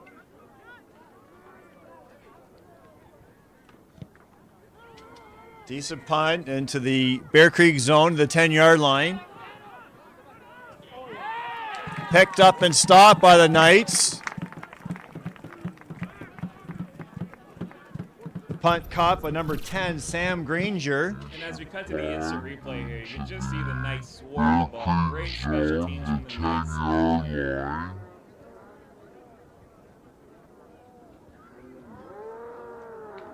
Really good play. Great play, number 3, Sasha Baldian. Sasha is a fifth-year player. And it looks like we have a penalty against the Bear Creek Kodiaks, pushing them back to the 7-yard line. And as we said before, these penalties are going to keep piling up.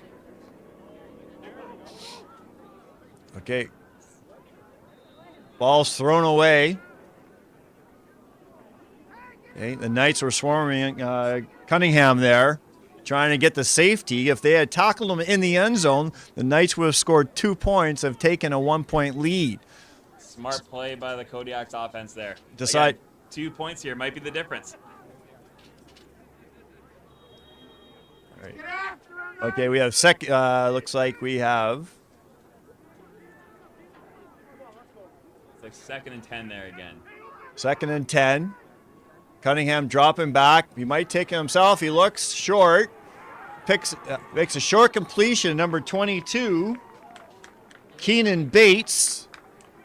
That's probably his 3rd or 4th reception of the day.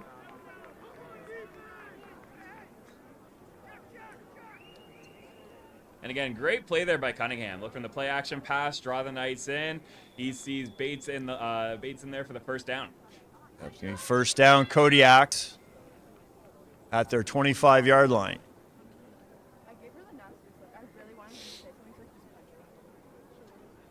But definitely a big play on that 2nd down. Big play. Way to get out of the shadow of your own goalpost there. Okay. Cunningham hands it off up the middle.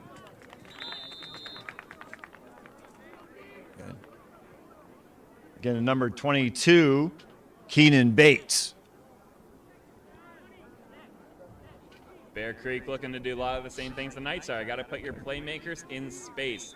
In a tight game like this, one breakout play could be the difference.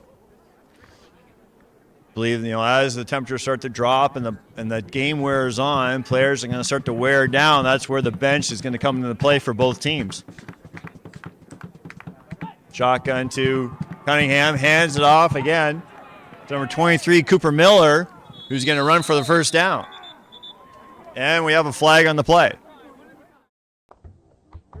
Shotgun to Cunningham, hands it off again.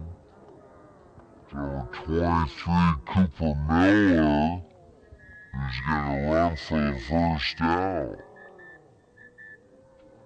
And we have a player taking a breather. Okay, he's okay.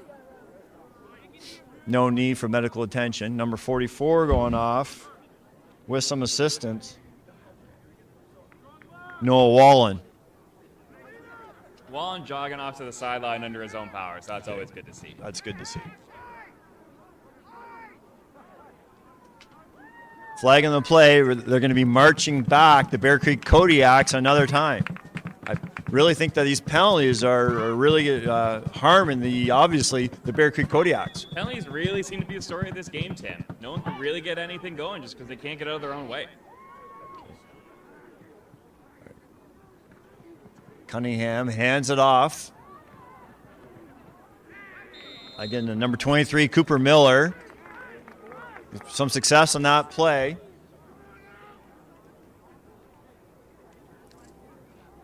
Probably close to a first down.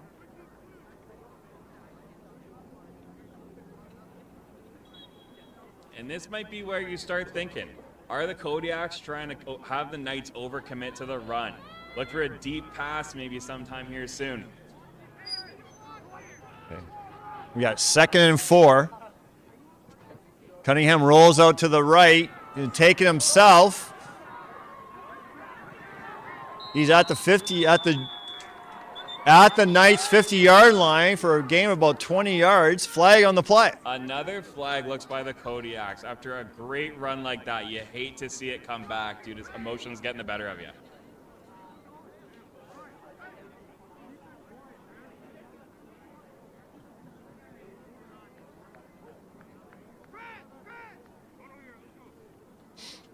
The referee's discussing. Make sure they get the call right.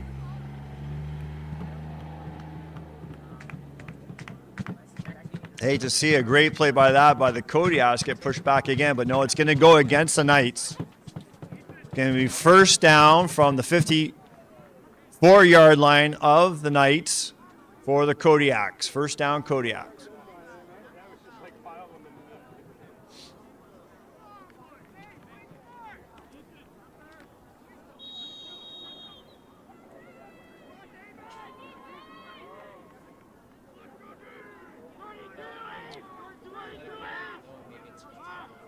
Cunningham back in the shotgun again. One player in motion. Decides to hand it off. Great stop, but number 67, Dave Mosseri.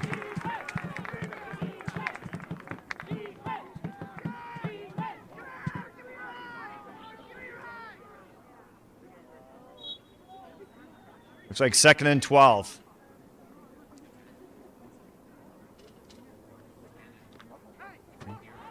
Both teams looking at the running game to be the main part of their game plan. So now again we have the Kodiaks, 2nd and 12. 3:06 left in the third quarter. Cunningham looks right, incomplete. No flag on the play. It'll be 3rd down and 12 for the Kodiaks. Really tough play by the Knights secondary there. But great job timing that pass, making contact just as the ball gets in and forcing that incomplete. The punting team is on the field for the Kodiaks.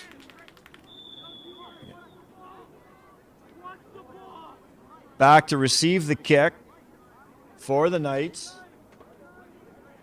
Again, number 9, Sebastian Serrano. And number 1, Max Roselle. Daniel O'Reilly with the punt. Clean pickup by Roselle. Runs out to the left-hand side. And it looks like the Kodiaks have swarmed all over that. Short gain after the punt. And big kick by the Kodiaks there. And we have a flag on the play.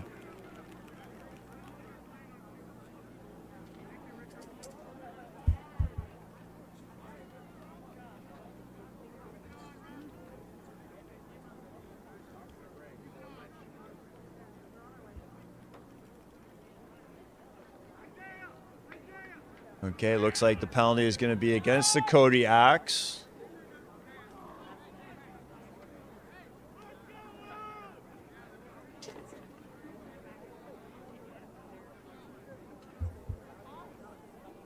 It's going to be 1st down at the 23-yard line.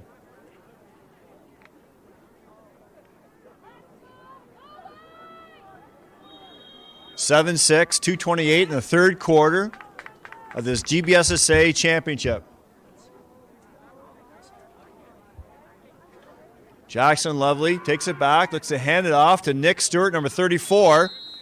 A short gain of about 3 yards. Again, both these teams are looking at utilizing that running game. Yeah, Tim, Stewart and Siplicki really willing to be the workhorses of this offense here. Taking that ball, running up the middle, establishing that run game. We have 2nd and 8. Again, 150 left in the third quarter. Kodiaks up by 1, 7-6. This has been a defensive battle. Truly was expected coming in this game. We have the Knights are in motion. Hands off to Judah Davis, going to the sweep on the right-hand side. Judah Davis, if he gets free, nobody will catch him.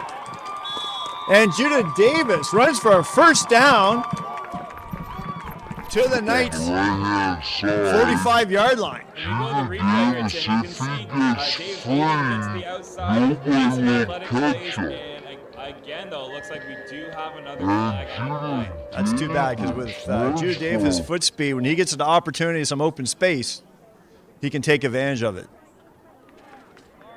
And we have a flag on the play. It's going to be against the Knights. Tough break there for the Knights, Tim. Finally getting some open space to work with, but again, those penalties can rack up and just ruin any momentum for an offense. Ball goes back to the 15-yard line of the Knights. It's going to be 2nd down. 1:23 left in the third quarter. Luckily, the weather is good, but again, both teams utilizing that running game as we see.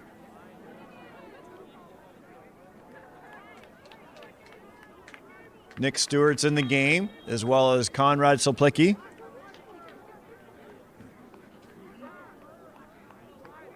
Jackson Lovely out of the shotgun. He's looking to pass, looking left side. Who's open? A great reception by number 2, Aiden Cranny. Let's see that replay. Aiden Cranes, you can see here, gets some open space. Macy Athletic Play gets up there and reels it in for a huge gain for the Knights. Great job by Cranny. That's for a first down. What a great pass by Jackson Lovely. Okay, we have first down and 10 from the 40-yard line of the Knights.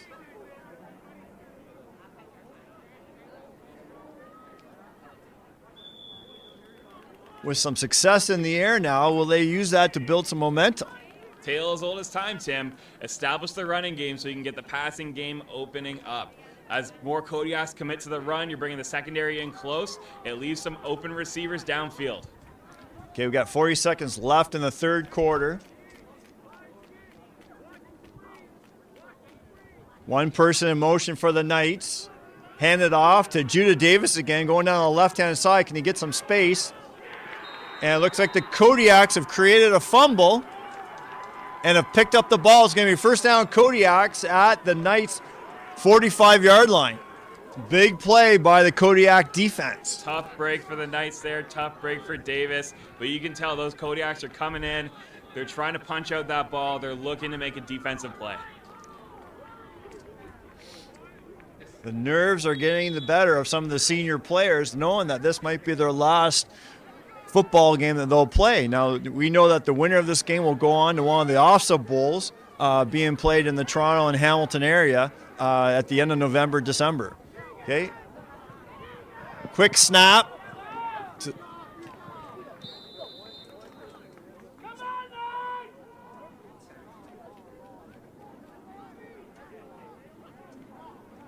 Looks like quick snap to number 23, Cooper Miller. Flag on the play.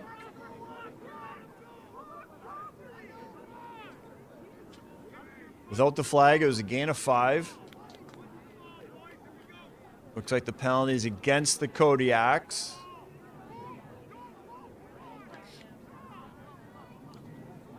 And it looks like holding on the offense, Tim, so it'll knock them back 5 yards.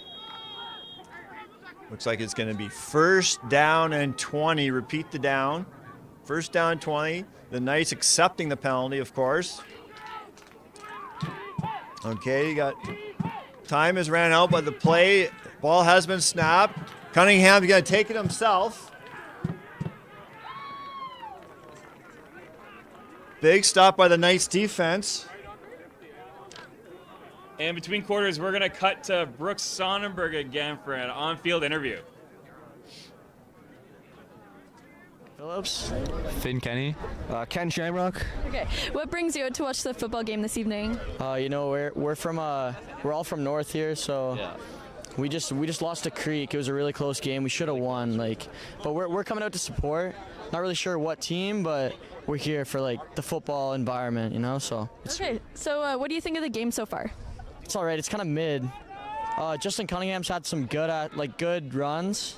But yeah, I got you. He's had some good runs, but we need to see him throwing more. He's got that arm. But I think J-Way should start kicking it up because it's about to get crazy. So what's your prediction for the rest of the game? Oh no, I got Creek, but J-Way's putting up a good fight for sure. Yeah. Shout out my boy Butmore. But yeah, Creek for sure. Yeah. Okay, thank you so much. Yep. It's Brooke. We got second down and 13, the Kodiaks. Cunningham looking left, being the southpaw that he is. It's completed for a short gain. Nice defense swarm him. No flag on the play. It's going to be third down for the Kodiaks on the Knights' 50-yard line. Now the clock comes into play. We've got 11:18 in the fourth quarter. What do you think is the optimal plan here, Mr. Axmer? And this is where you just got to trust your training. Don't try to force it. But again, it's been such a tight defensive game so far. Something's got to break. Kodiak's back to punt. Daniel Riley with a decent punt. Kicks it out of bounds. In deep. Looks like to the Knights' 10-yard line. Great punt by Riley there. Way to know the rules, way to kick it out of bounds, right? It looks like it's within 10 and really pin the Knights deep. So Knights take possession from their 10-yard line. Score 7-6. If they can get it within the distance of Suplecki, he can punt the ball to tie the game. If they get within the 50-yard line, they can go for a rouge to try to tie the game. Oh, Canadian football. Nothing better.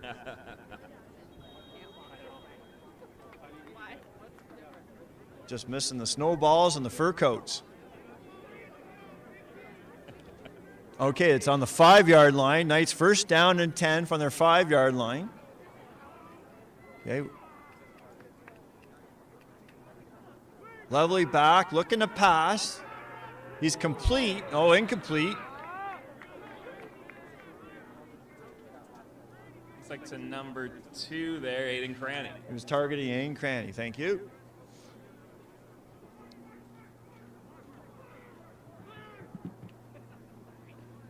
It's going to be second down and 10.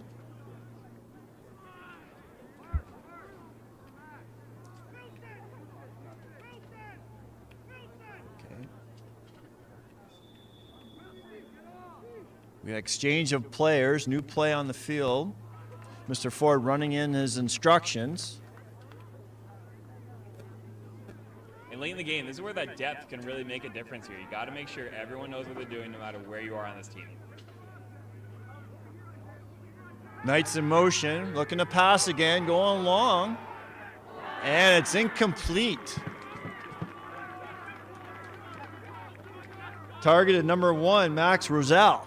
Very strong play from the Kodiaks secondary there. Recognizing the pass, recognizing who the strong receivers are for the Knights, and just making sure they're locking them down.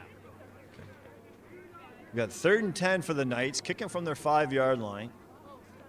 The Kodiaks are going to have excellent position after this.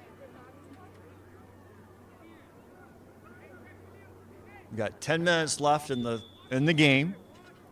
7-6 Kodiaks. It's going to come down to the kicking game. It really might, Tim. This is such a tight game, and again, this is when you want to have strong kickers like Suplecki, who can really nail a field goal from deep, who can really have a strong punt. Special teams might be the difference here. So from the end zone, and they elect to give up the rouge. So the Knights have elected to give up the point. The score is going to be 8-6. Oh, sorry. I take that back. They elect to take the safety.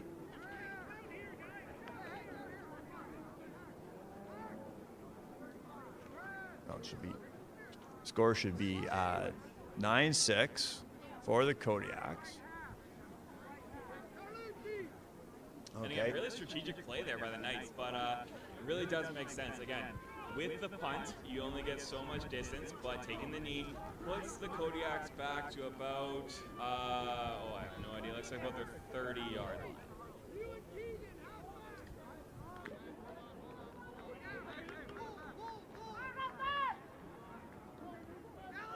So the Kodiaks go on defense from their 30-yard, looks like their 35-yard line.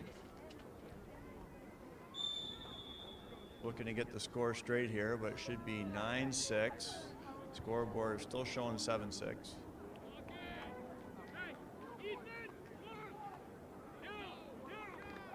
There it is, it's clarified. 9-6 on the official scoreboard. So the Knights had elected to take the safety. Okay, Cunningham rolls out.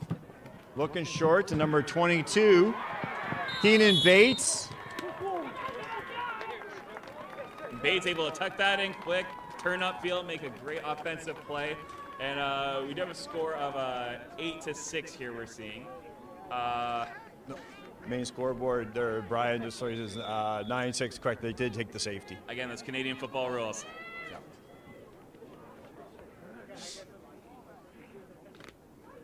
All right, that was a first down for the Kodiaks. Good short out play. Kodiaks trying to continue this momentum on offense. Okay, Cunningham rolls out left. Short pass, but also a big hit.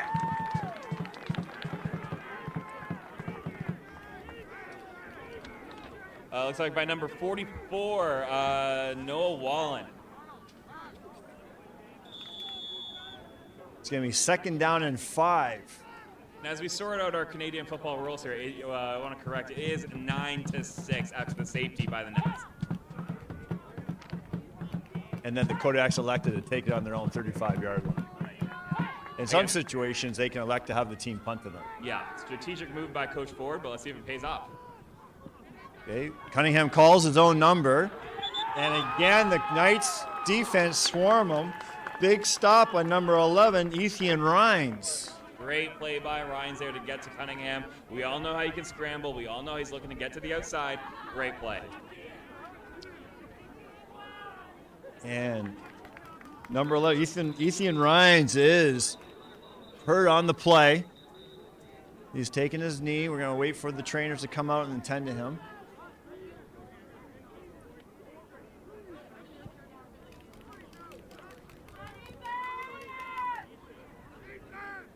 So tough to see a player go down in a moment like this, Timbo.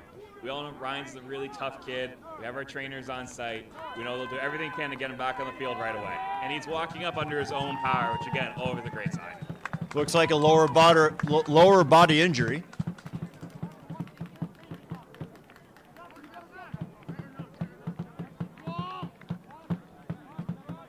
I know Ethan is one of those passionate players for the game that he loves to play it. Okay, we're going to have 3rd down and 8 yards for the Kodiaks. Daniel Riley is in the punt. This could be a good opportunity for the Knights.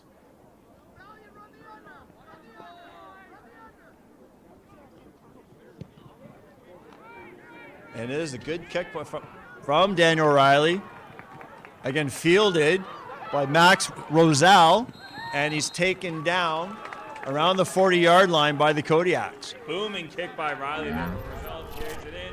And as we cut to these replay, you can see Roselle looking anything to make a play, looking for that play. But the Kodiaks all over him, will take him down. Okay, so the 1st down, St. Joan of Arc Knights on their 45-yard line. Score is now 9-6, so it takes away the Rouge option to tie the game. They either must kick a field goal or score a touchdown, obviously, to take the lead or tie. 7:47 clock is running in the 4th quarter of this GBSSA 2023 championship game. 6'9" Kodiaks. Jackson Lovely in the shotgun position. Nick Stewart on the field. Fake handoff, rolls out right to Judah Davis. Judah Davis is trying to break free, and the Kodiaks swarm him for a loss. They weren't fooled by that play at all. Yeah, the Kodiaks very quick off the ball there, Tim. Swarming Davis, stopping him for progression, killing the play. Okay. It's going to be 2nd down and 13.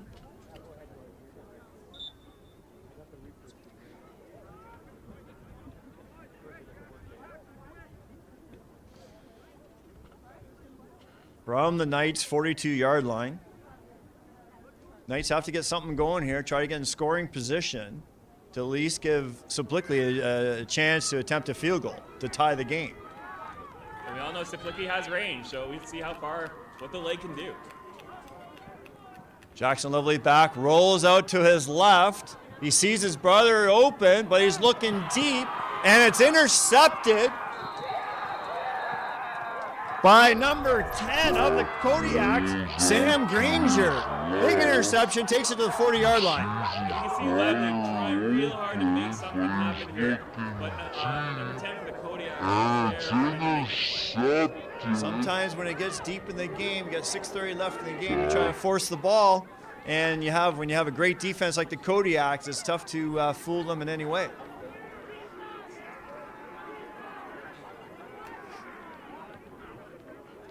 Okay, it's going to be 1st down. Bear Creek Kodiaks on the Knights' 41-yard line. 46-yard line. And time is the enemy now, Tim. Don't be surprised here if the Kodiaks run the ball, keep the clock rolling. The clock, for them, is their friend. Hey. Justin Cunningham rolls out, complete to number 22. Keenan Bates, he's getting free. They're going to have an excellent game in this play. Looks like to the inside the Knights' 20-yard line. And Bates really tucking the ball in, not afraid of some physicality there. Really like putting his head down, trying to make some forward progression there. You have to say the momentum is with the Kodiaks right now. Okay, we got first down on the 18-yard line of the JOA Knights.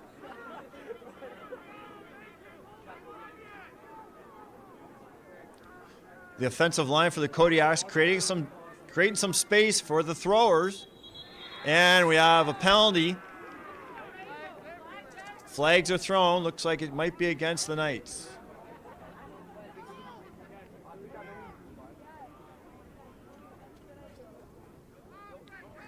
The official is pointing towards the Kodiak sideline.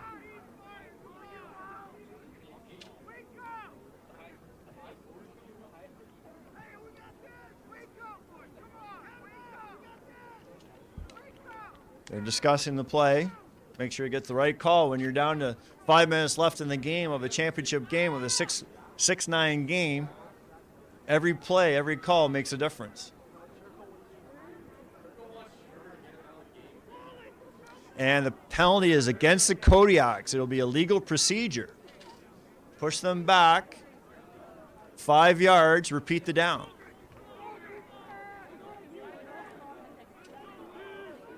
So it's going to be first down from the Knights' 23-yard line.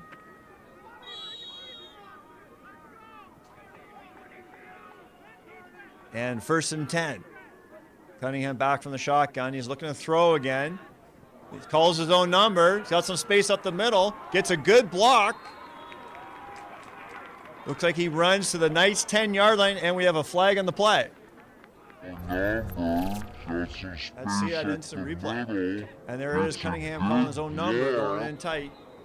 Cunningham is not afraid to make a play here, Ted. He's really putting the team on his back here.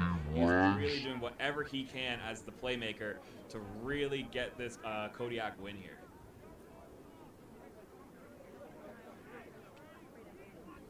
We have a player down. Trainer is on the field.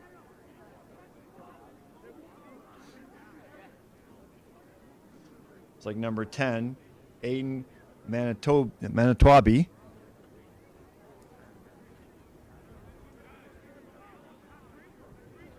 Manitobi, a big vocal leader for this defense. This would be a huge loss for the Knights.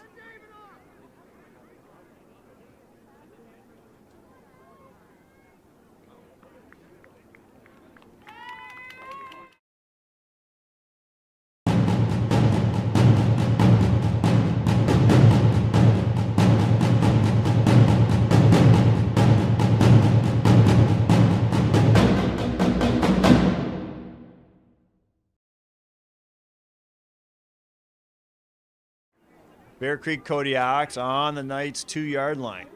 This is a big stop that the Knights need to put up to prevent this game from getting a little bit out of reach. This could be that play, Tim. Big play here from the Knights, get a lot of momentum. Obviously, big play on the other ends, touchdown Kodiaks.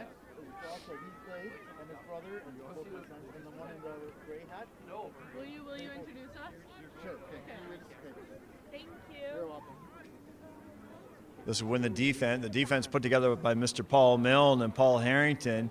Again, big plays here. If they can stop them here, defense wins championships. We'll wait and see.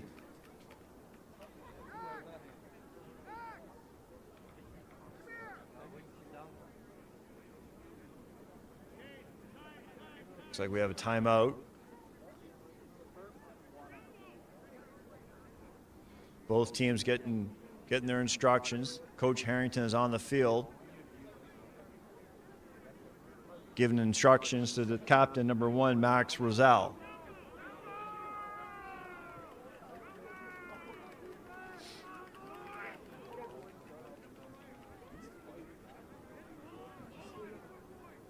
.506 left in the game. 3-point game. Kodiaks 9, St. Joan of Arc Knights 6.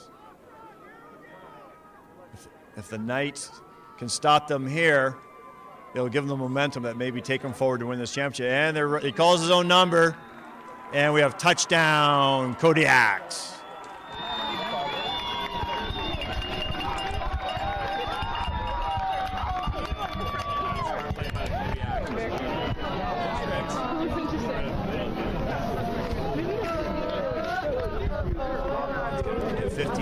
Convert pending for the Kodiaks. The Knights will need 2 touchdown scores to really take over this championship. So it's going to be tough to do in 4.5 minutes. Yeah, this convert here to make it a two possession game here, Tim. So Knights are going to have to get aggressive on offense.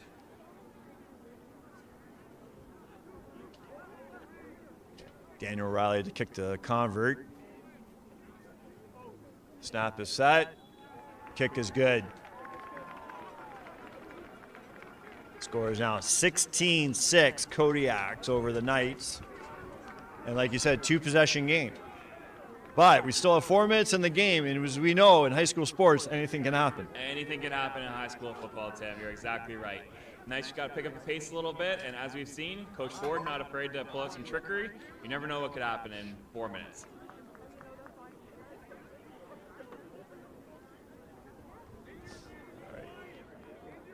Okay, here we are again, the 2023 GBSSA Senior AAA Football Championship here from JC Massie Field in Barrie, Ontario. We've got a 16-6 game for the Kodiaks and 2 possession game for the Knights if they want to try to pull this out. The Knights got to start getting aggressive here. It's been a very defensive back and forth battle here, but when a championship's on the line, you got to risk it. I think we're looking for the Knights are looking for a big play here from their receiving team. We got Daniel O'Reilly, who's back to kick. Kick is off. He's looking. He might go to the sidelines. That's going to be a re-kick. Big break for the Knights there. They're going to taking it out of bounds. There's a flag there, so we have so extra yardage there for the Knights. Yeah. Might be exactly what they need. They have the option to take the kick where it stands or make them re-kick it. It looks like the Knights are declining the penalty, and they're going to take the ball on the 40-yard line. And let's look for the Knights to air it out. You know, time is the enemy here. We've got to make sure that we are staying aggressive, making sure that we're making some big plays. Okay, so we have first down Knights. Looks like on their 40-yard line. This is going to be make it or break it for the Knights. But again, they need 2 scores, so they're going to have to score a touchdown, get an onside kick, get the possession back, and then try to kick a field goal. We got Jackson Levely, 5th-year student from St. Joan of Arc, who's hoping to get a baseball scholarship, going long to his man, Silpicki, and it's incomplete. They were looking at a 25-yard play. As we cut to the replay here, you can see it's a close, honestly 50-50 ball. Both the Knights and Kodiaks had a chance to come up with this, but fall safely down to the turf. As you can see, Silpicki was triple teamed. Knowing that he's one of the best players on the field, they're going to make sure that he's not free. Okay, second down Knights. And 10 yards from their 40-yard line. Again, going from the shotgun. Looks roll out. Pass is complete from Jackson Levely. Again to Wilson Levely. And a flag is on the play again. The Knights got to hope that's not against them when you have a great completion like that.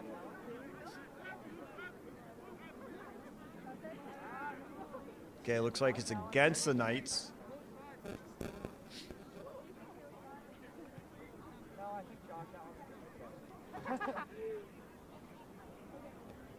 To the offside Knights, they're going to take them back. When you have a completion like that, the Kodiaks will accept the penalty and make them replay the down from 10 yards back. Tough break for the Knights there, Tim. Tough break.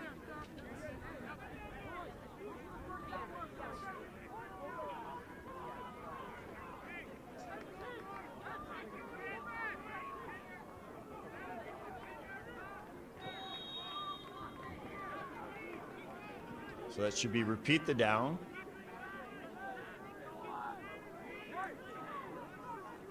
They'll need 20 yards to get the first down. 2nd and 20. Ball's rolling out left. It's completed to Suplicki. He's got some open field, and we have a flag, unfortunately. Suplicki's open. He's wide open, and he's tackled on the Kodiak 35-yard line, but we have a flag on the play. A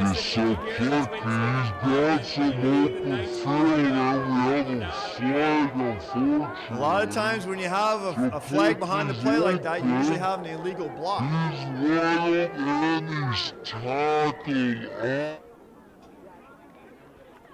It's getting cold here at J.C. Massie Field. And it looks like the flag is against the Kodiaks. Looks like the pass will stand. What a great play by Suplicki and Jackson Levely. That's the play that they needed to get this momentum going for the Knights. Sparking some life, Tim. Let's see if we can make something happen here. Here, as the temperature drops when the sun goes away, lowering the temperature to close to freezing, the Knights got to play the clock now, so they're going to go without a huddle. It's got 3.5 minutes left. We've got to stay aggressive here. We got Suplicki and Nick Stewart in the backfield with Jackson Lovely. We got the Knights in motion. We got a flag on the play. Okay. Looks like Jackson Lovely calls his own number, runs out of bounds to stop the clock. Clock will be stopped at 3:14. But again, let's wait and see what the flag is. Looks like it's against the Kodiaks and the players' reactions here.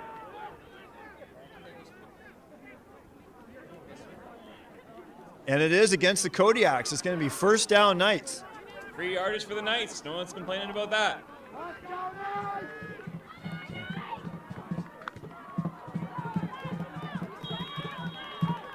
So if the Knights get a touchdown here and go for a 2-point conversion, it brings them within field goal range to win the game.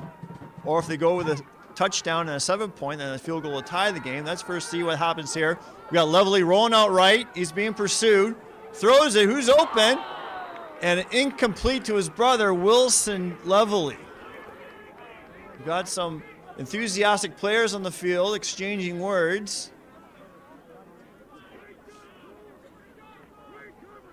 Surprising, teenage boys playing with intensity. Oh, we have a late flag here, Tim. That's never good. Looks like it's against the Joan of Arc's sideline.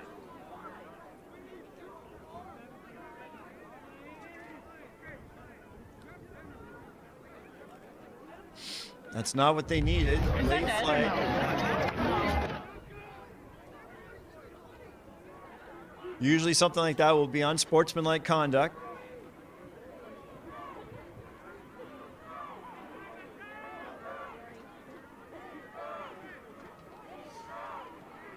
Looks like the staff of the Knights are not happy with the call there.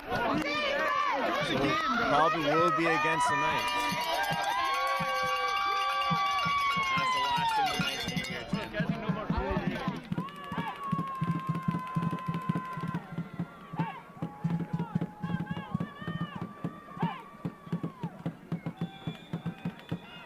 Waiting for the placement of the ball to see the final decision on the penalty.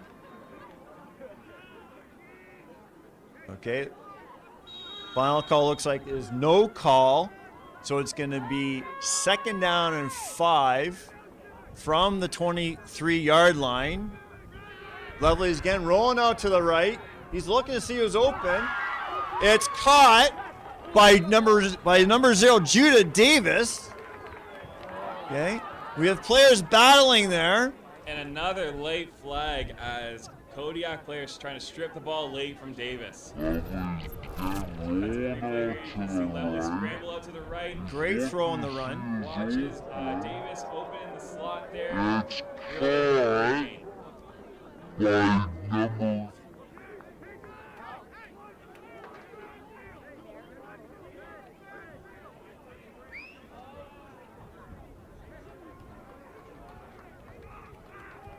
Okay, penalty against the Kodiaks. The officials have been consistent all day, calling this a tight game, so you start off that way, you got to finish that way. You have to be that way in this kind of game. A lot of bad. And you can see that in their play on the field. So we're gonna have first down, Knights. Looks like on the Kodiaks 2-yard line. It's Let's look at the Knights and drive it in home here, Tim. 2:40 left in the game. Score 16-6. It's a 10-point game. Knights looking to punch it in. Looks like they're setting up for the push play. Let's get a little tush push here, Tim. And we have flags. And another flag. Something like that. The defense might have been lined up in the neutral zone. Okay. We have penalties. The clock stops. Game clock here at J.C. Massie Field is showing 2:36. And a flag for your team is the Tim is the worst thing the Knights can have either way. Even if it's against the Kodiaks, they're so close, first and goal. The yardage doesn't really make much difference to the Kodiaks here. They're willing to take that penalty. And we have offside St. Joan of Arc Knights. It's going to be now from the 6-yard line.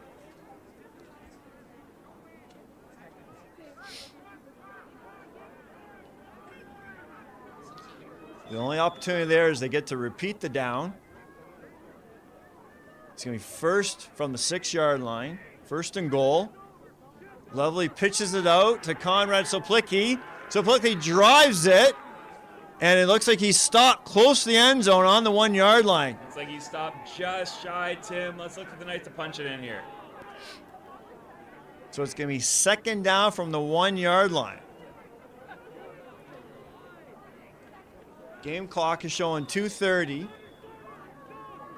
Looks like the Knights, if they can punch this in, we have no flags this time. Did they do it? Waiting for the call of the official. And we have a touchdown. St. Joan of Arc Knights. Oh, third down. Third down. It looks like the refs are spotting him just short. The announcer here, Tim Massie, thought they saw 2 hands up. It looked good from here, Tim, but again, that's why we're in the booth. Okay, it's going to be third down and 1, 2:20 left in the game. This is going to decide the game right here. Knights got to score. They're putting Jackson Lovely back into the shotgun. Got some motion, going to give it to their man.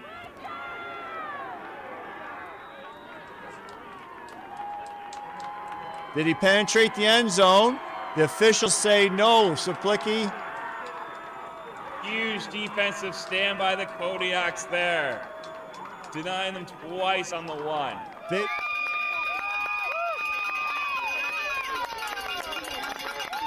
Ryan Stevens.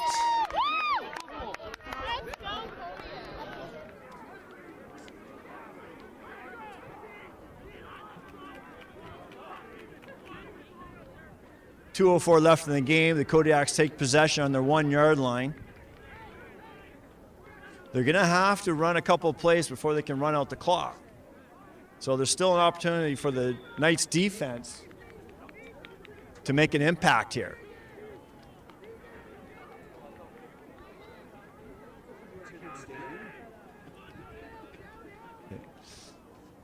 Kodiaks run the ball up the middle, going to keep the clock running. Again, time is the enemy here, Tim. The Kodiaks look to keep the ball on the ground, make sure that that clock stays running. And it looks like the Knights have called a timeout to stop the clock. Game clock is showing 1 minute 56. Knights called their first timeout of the half. Okay. And the shadow in their own goalpost. The Kodiaks got to be careful here with ball security. We know the Knights are going to be coming in, punching at that ball, trying to make a turnover. They have to make something happen here. It's going to be second down, Bear Creek Kodiaks from their own 3-yard line. 2nd and 8. Okay, they're going to have to run the ball. They're not going to put it in the air because they want to keep that clock running. Okay. Cunningham takes the snap. Again, another little push play up the middle. Keep the clock running. Keep the ball in their hands. And they're going to be close to a first down. Referee signal a third down. Okay. Looks like the kicking team is coming out for the Bear Creek Kodiaks.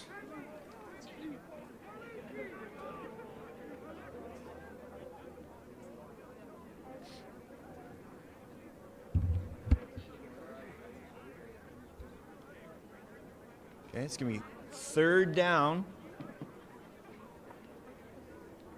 Bear Creek Kodiaks, and they're going to punt the ball. Can't afford to go for it here. And look for the Knights to be very aggressive on this kick return, Tim. Roselle lined up deep, looking to make something happen. Also back there to receive the kick, number 9, Sebastian Serrano. Okay. Number 2, Daniel Riley back in his end zone to punt the ball. This is a big play for the Knights. And it looks like a pretty good kick. Goes to Serrano, picks up the ball. Oh, he fumbles it, picks it up.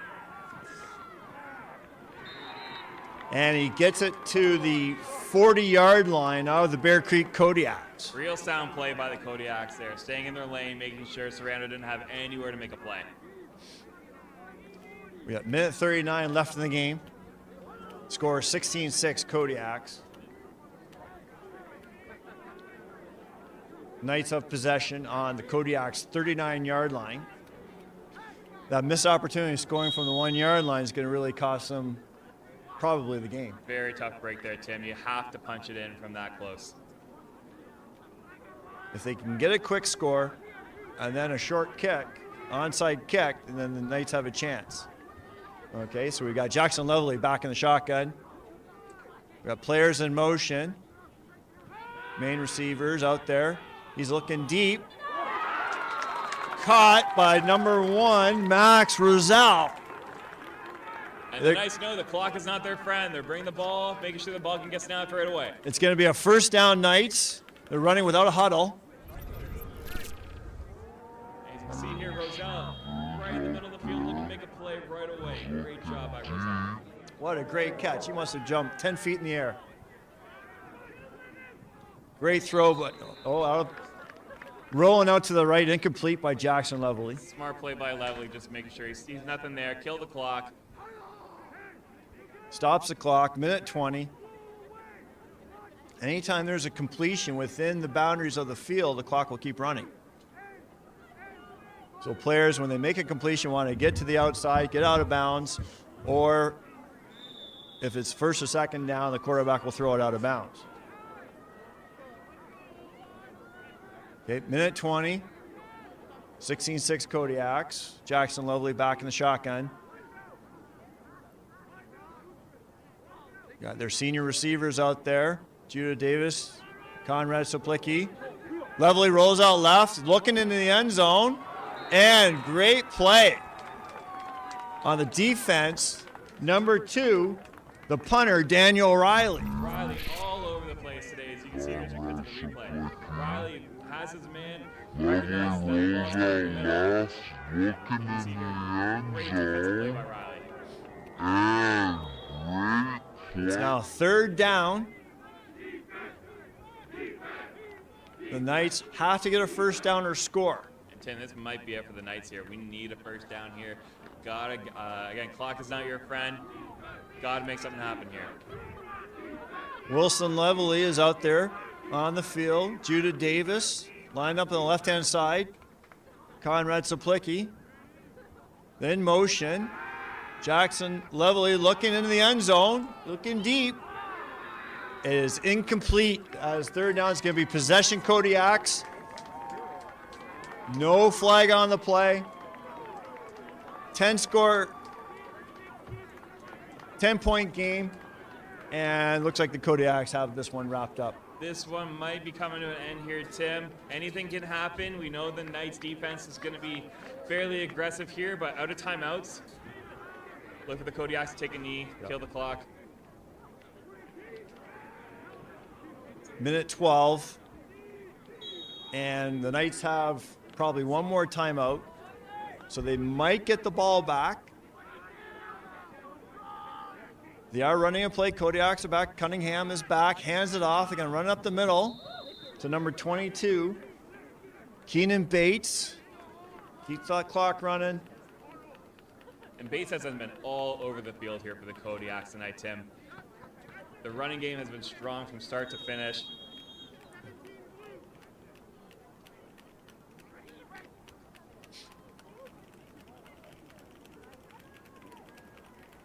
Yeah, clock is running.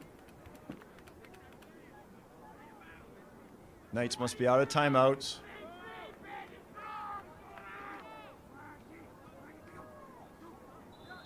Oh, we have a penalty.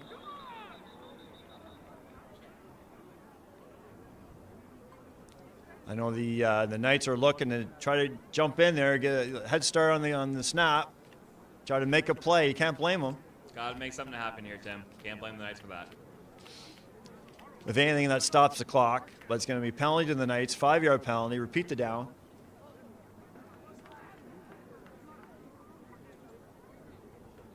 Oh, it's going to be first down.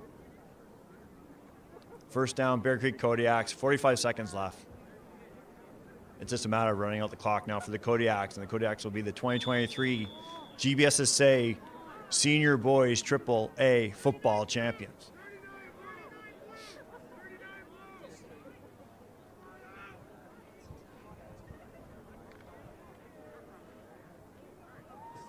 With being the first down, all they got to do is really just take a knee, but looks like they'll probably run a play.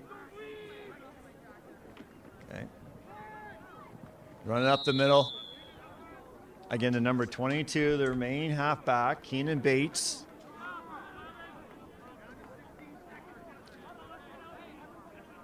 Some of the players might be showing some disappointment so far. Playing out this game, there's 41 seconds left. It's going to be second down, Kodiaks.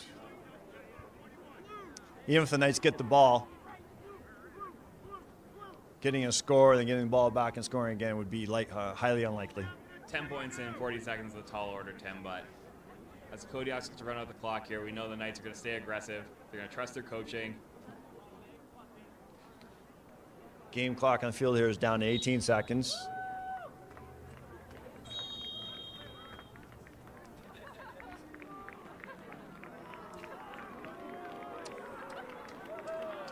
And the Kodiak's going to run out the clock here. Run the clock.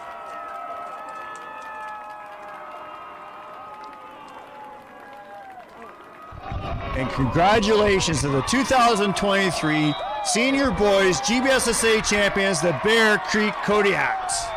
Tim, this has been a really strong program from start to finish.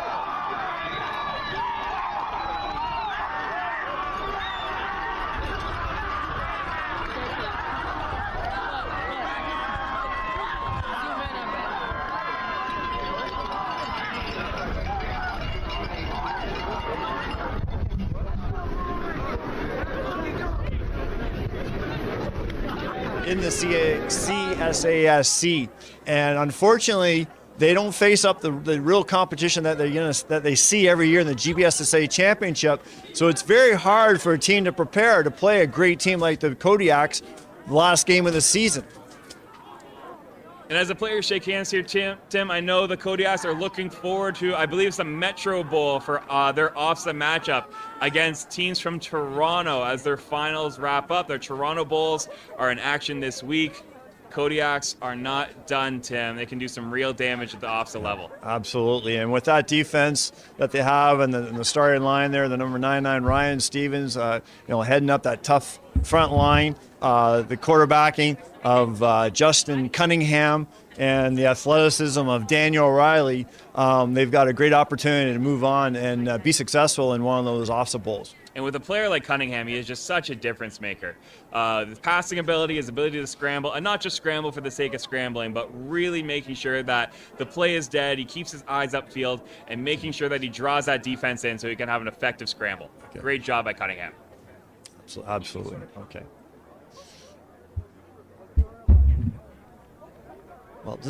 Well, we're just kind of waiting around here. Well, special thanks to the crews here, the Holy Trinity Tech crews, the Patrick Fogarty Tech crews for all their hard work in putting on this stream. Looking at the videos that we're seeing, the high definition videos, incredibly impressive that this is all put together by a high school team. Oh, absolutely here, Tim. We have the Specialist High Skill Majors program from some of our CAS schools here who do a phenomenal job with their live streaming.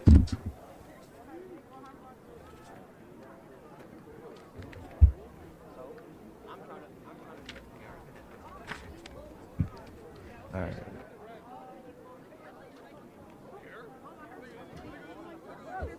Okay, as the fans kind of wait to greet the players, I know it's bittersweet for the Knights. You got players of when grade 9 they didn't get to play. Those were the COVID years, so we're still, people got to remember at home that a lot of these kids are still affected from the COVID years. They didn't get to play when they were in grade 9. Some teams, when I got to play in grade 10, wasn't until their third year of high school they could actually play for district championships and even go to OFSA. Exactly, Tim. And the pandemic, as we saw around the world, is so detrimental to so many aspects of our lives, but it's so great to see win or lose, two very competitive teams, both provincially ranked in such a very strong GBSSA championship today. Okay. As we see the coaches out there, Sam Lokes is out there, former member of the Toronto Argonauts. Okay, he's always teacher that comes back every year. I believe he's still teaching a little bit, but he's dedicated to the sport. I believe he's still a family member with the Patrick Fogarty team. He's got connections there in Orillia.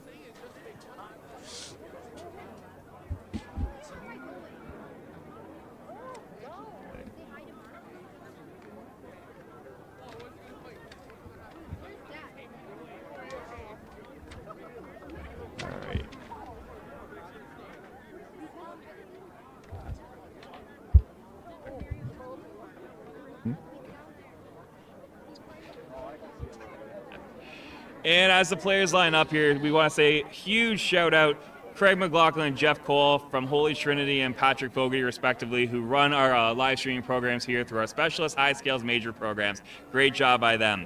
Brooke Sonnenberg for our on-field analysis, and from Holy Trinity, we have Andrew Miller, Adrian Stanisu, Daniel Wax, Alexis Encarnacion Lagusamon, Ranaline Medina, Ryan Ogando, Mon Ramo, Martin Kasich.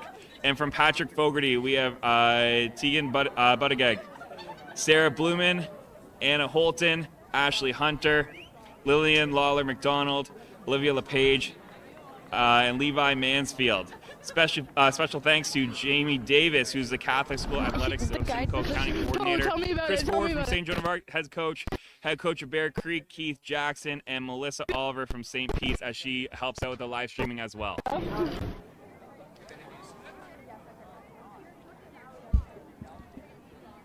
We have Jamie Davis on the field right now, ready to present the GBSSA medals.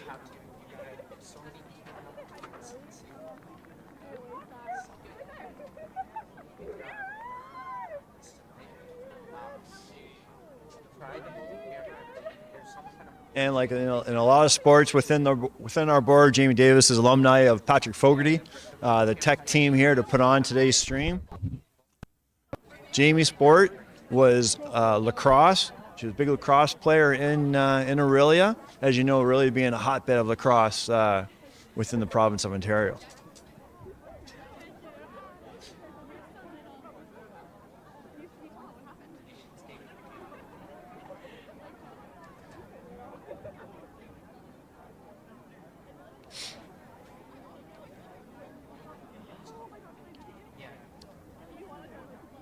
And Tim, here we have the Bear Creek Kodiaks accepting the GB's plaque. Again, big story tradition with the plaque here, going decades back. Bear Creek gets to add another title to the plaque here. Looks like they have a modern day dynasty that replicates the St. Joan of Arc dynasty they had in the late 2008 to about 2012, 2014. Big congratulations to Keith Jackson again, head coach of the Bear Creek Kodiaks, as he takes his medals as they prepare for OFSA.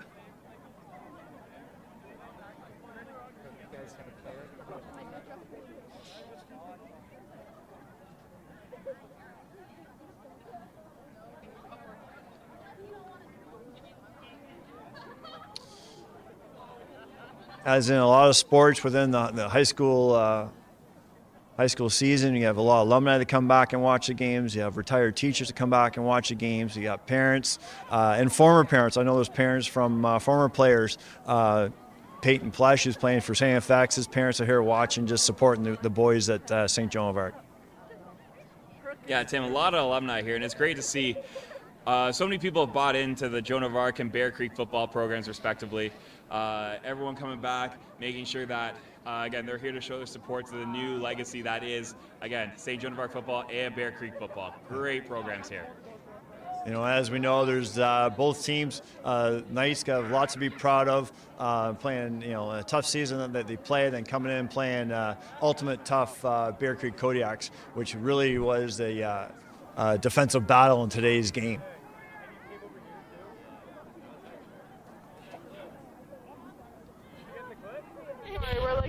What's your name?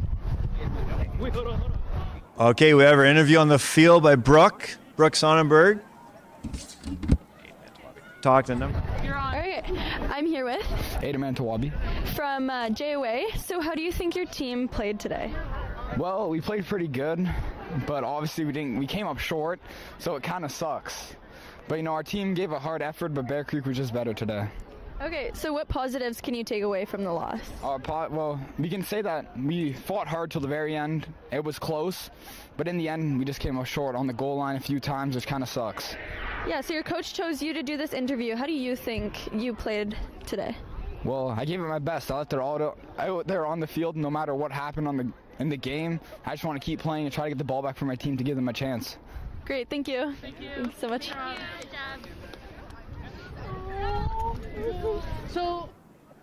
And just echoing Manitawabi's statement there, again, Joan of Arc players left it all on the field. Aiden Manitawabi with the big pick to try to change momentum.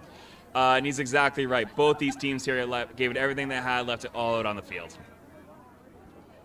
Absolutely. There's the Knights have nothing to be ashamed of. Again, you know, playing a tough schedule, being the dominant team in the CSASC, and then, you know, having to step up and play the Bear Creek Kodiaks, which are, you know, probably one of the best teams in the province. Absolutely, Tim. I believe they came into this matchup ranked 15th in the province. Knights ranked a little behind them at 23rd, but again, football is alive and well in Simcoe County. Absolutely.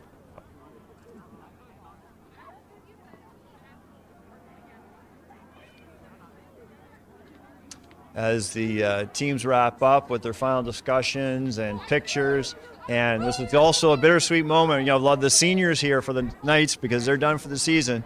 This is their last attempt at the championship and the last time, you know, stepping on the gridiron, playing the game they love, playing for the school they love, and then some of them, if they're lucky enough to go on and play in post-secondary, but the majority of them, this will be the last football game of their lives. And very good point there, Tim. Nothing to be ashamed of on either side. Both these programs, alumni will be coming back for years to come to show their support, show their gratitude to all their coaches, the community. It really is a family, Tim. You're exactly right. Everyone buys into that program from the late days of August when they start practicing to when we're freezing cold here in November. Yeah, absolutely. With the practices beginning in August before school even starts, it's a lot of people don't realize that. Again, these coaches and these teachers are putting in their time during their summer vacation, practicing. You know, the 3rd and 4th weeks of August to get ready for the football season.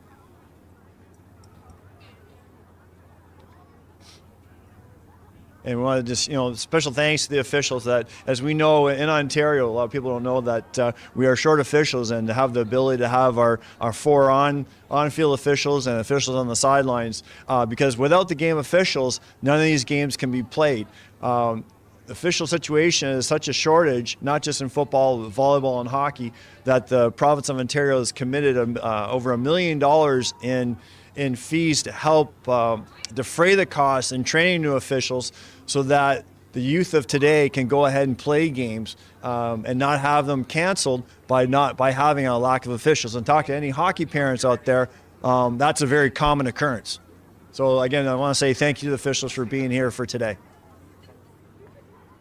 And we're going to cut to Brooke on field for another interview with the Bear Creek Kodiaks. Okay, I'm here with Daniel O'Reilly. from Bear Creek. What do you think your team did well today?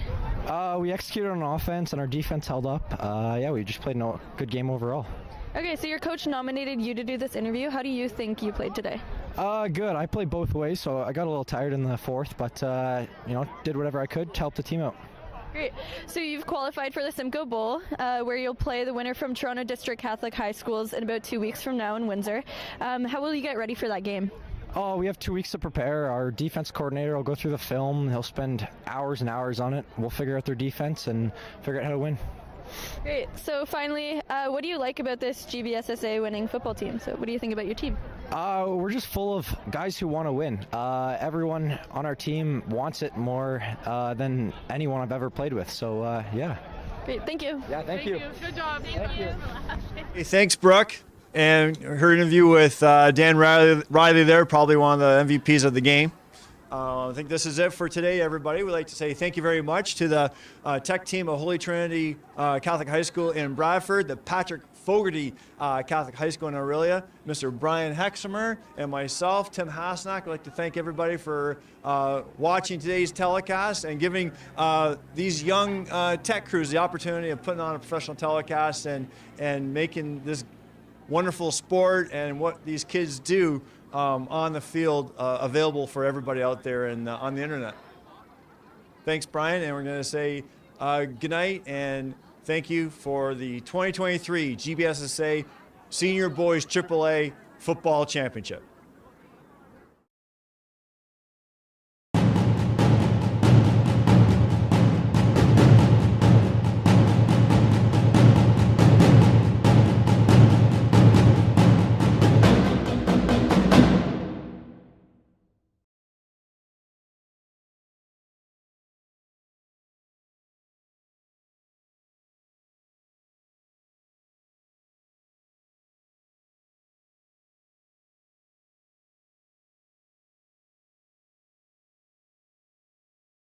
That was fun though. Yeah.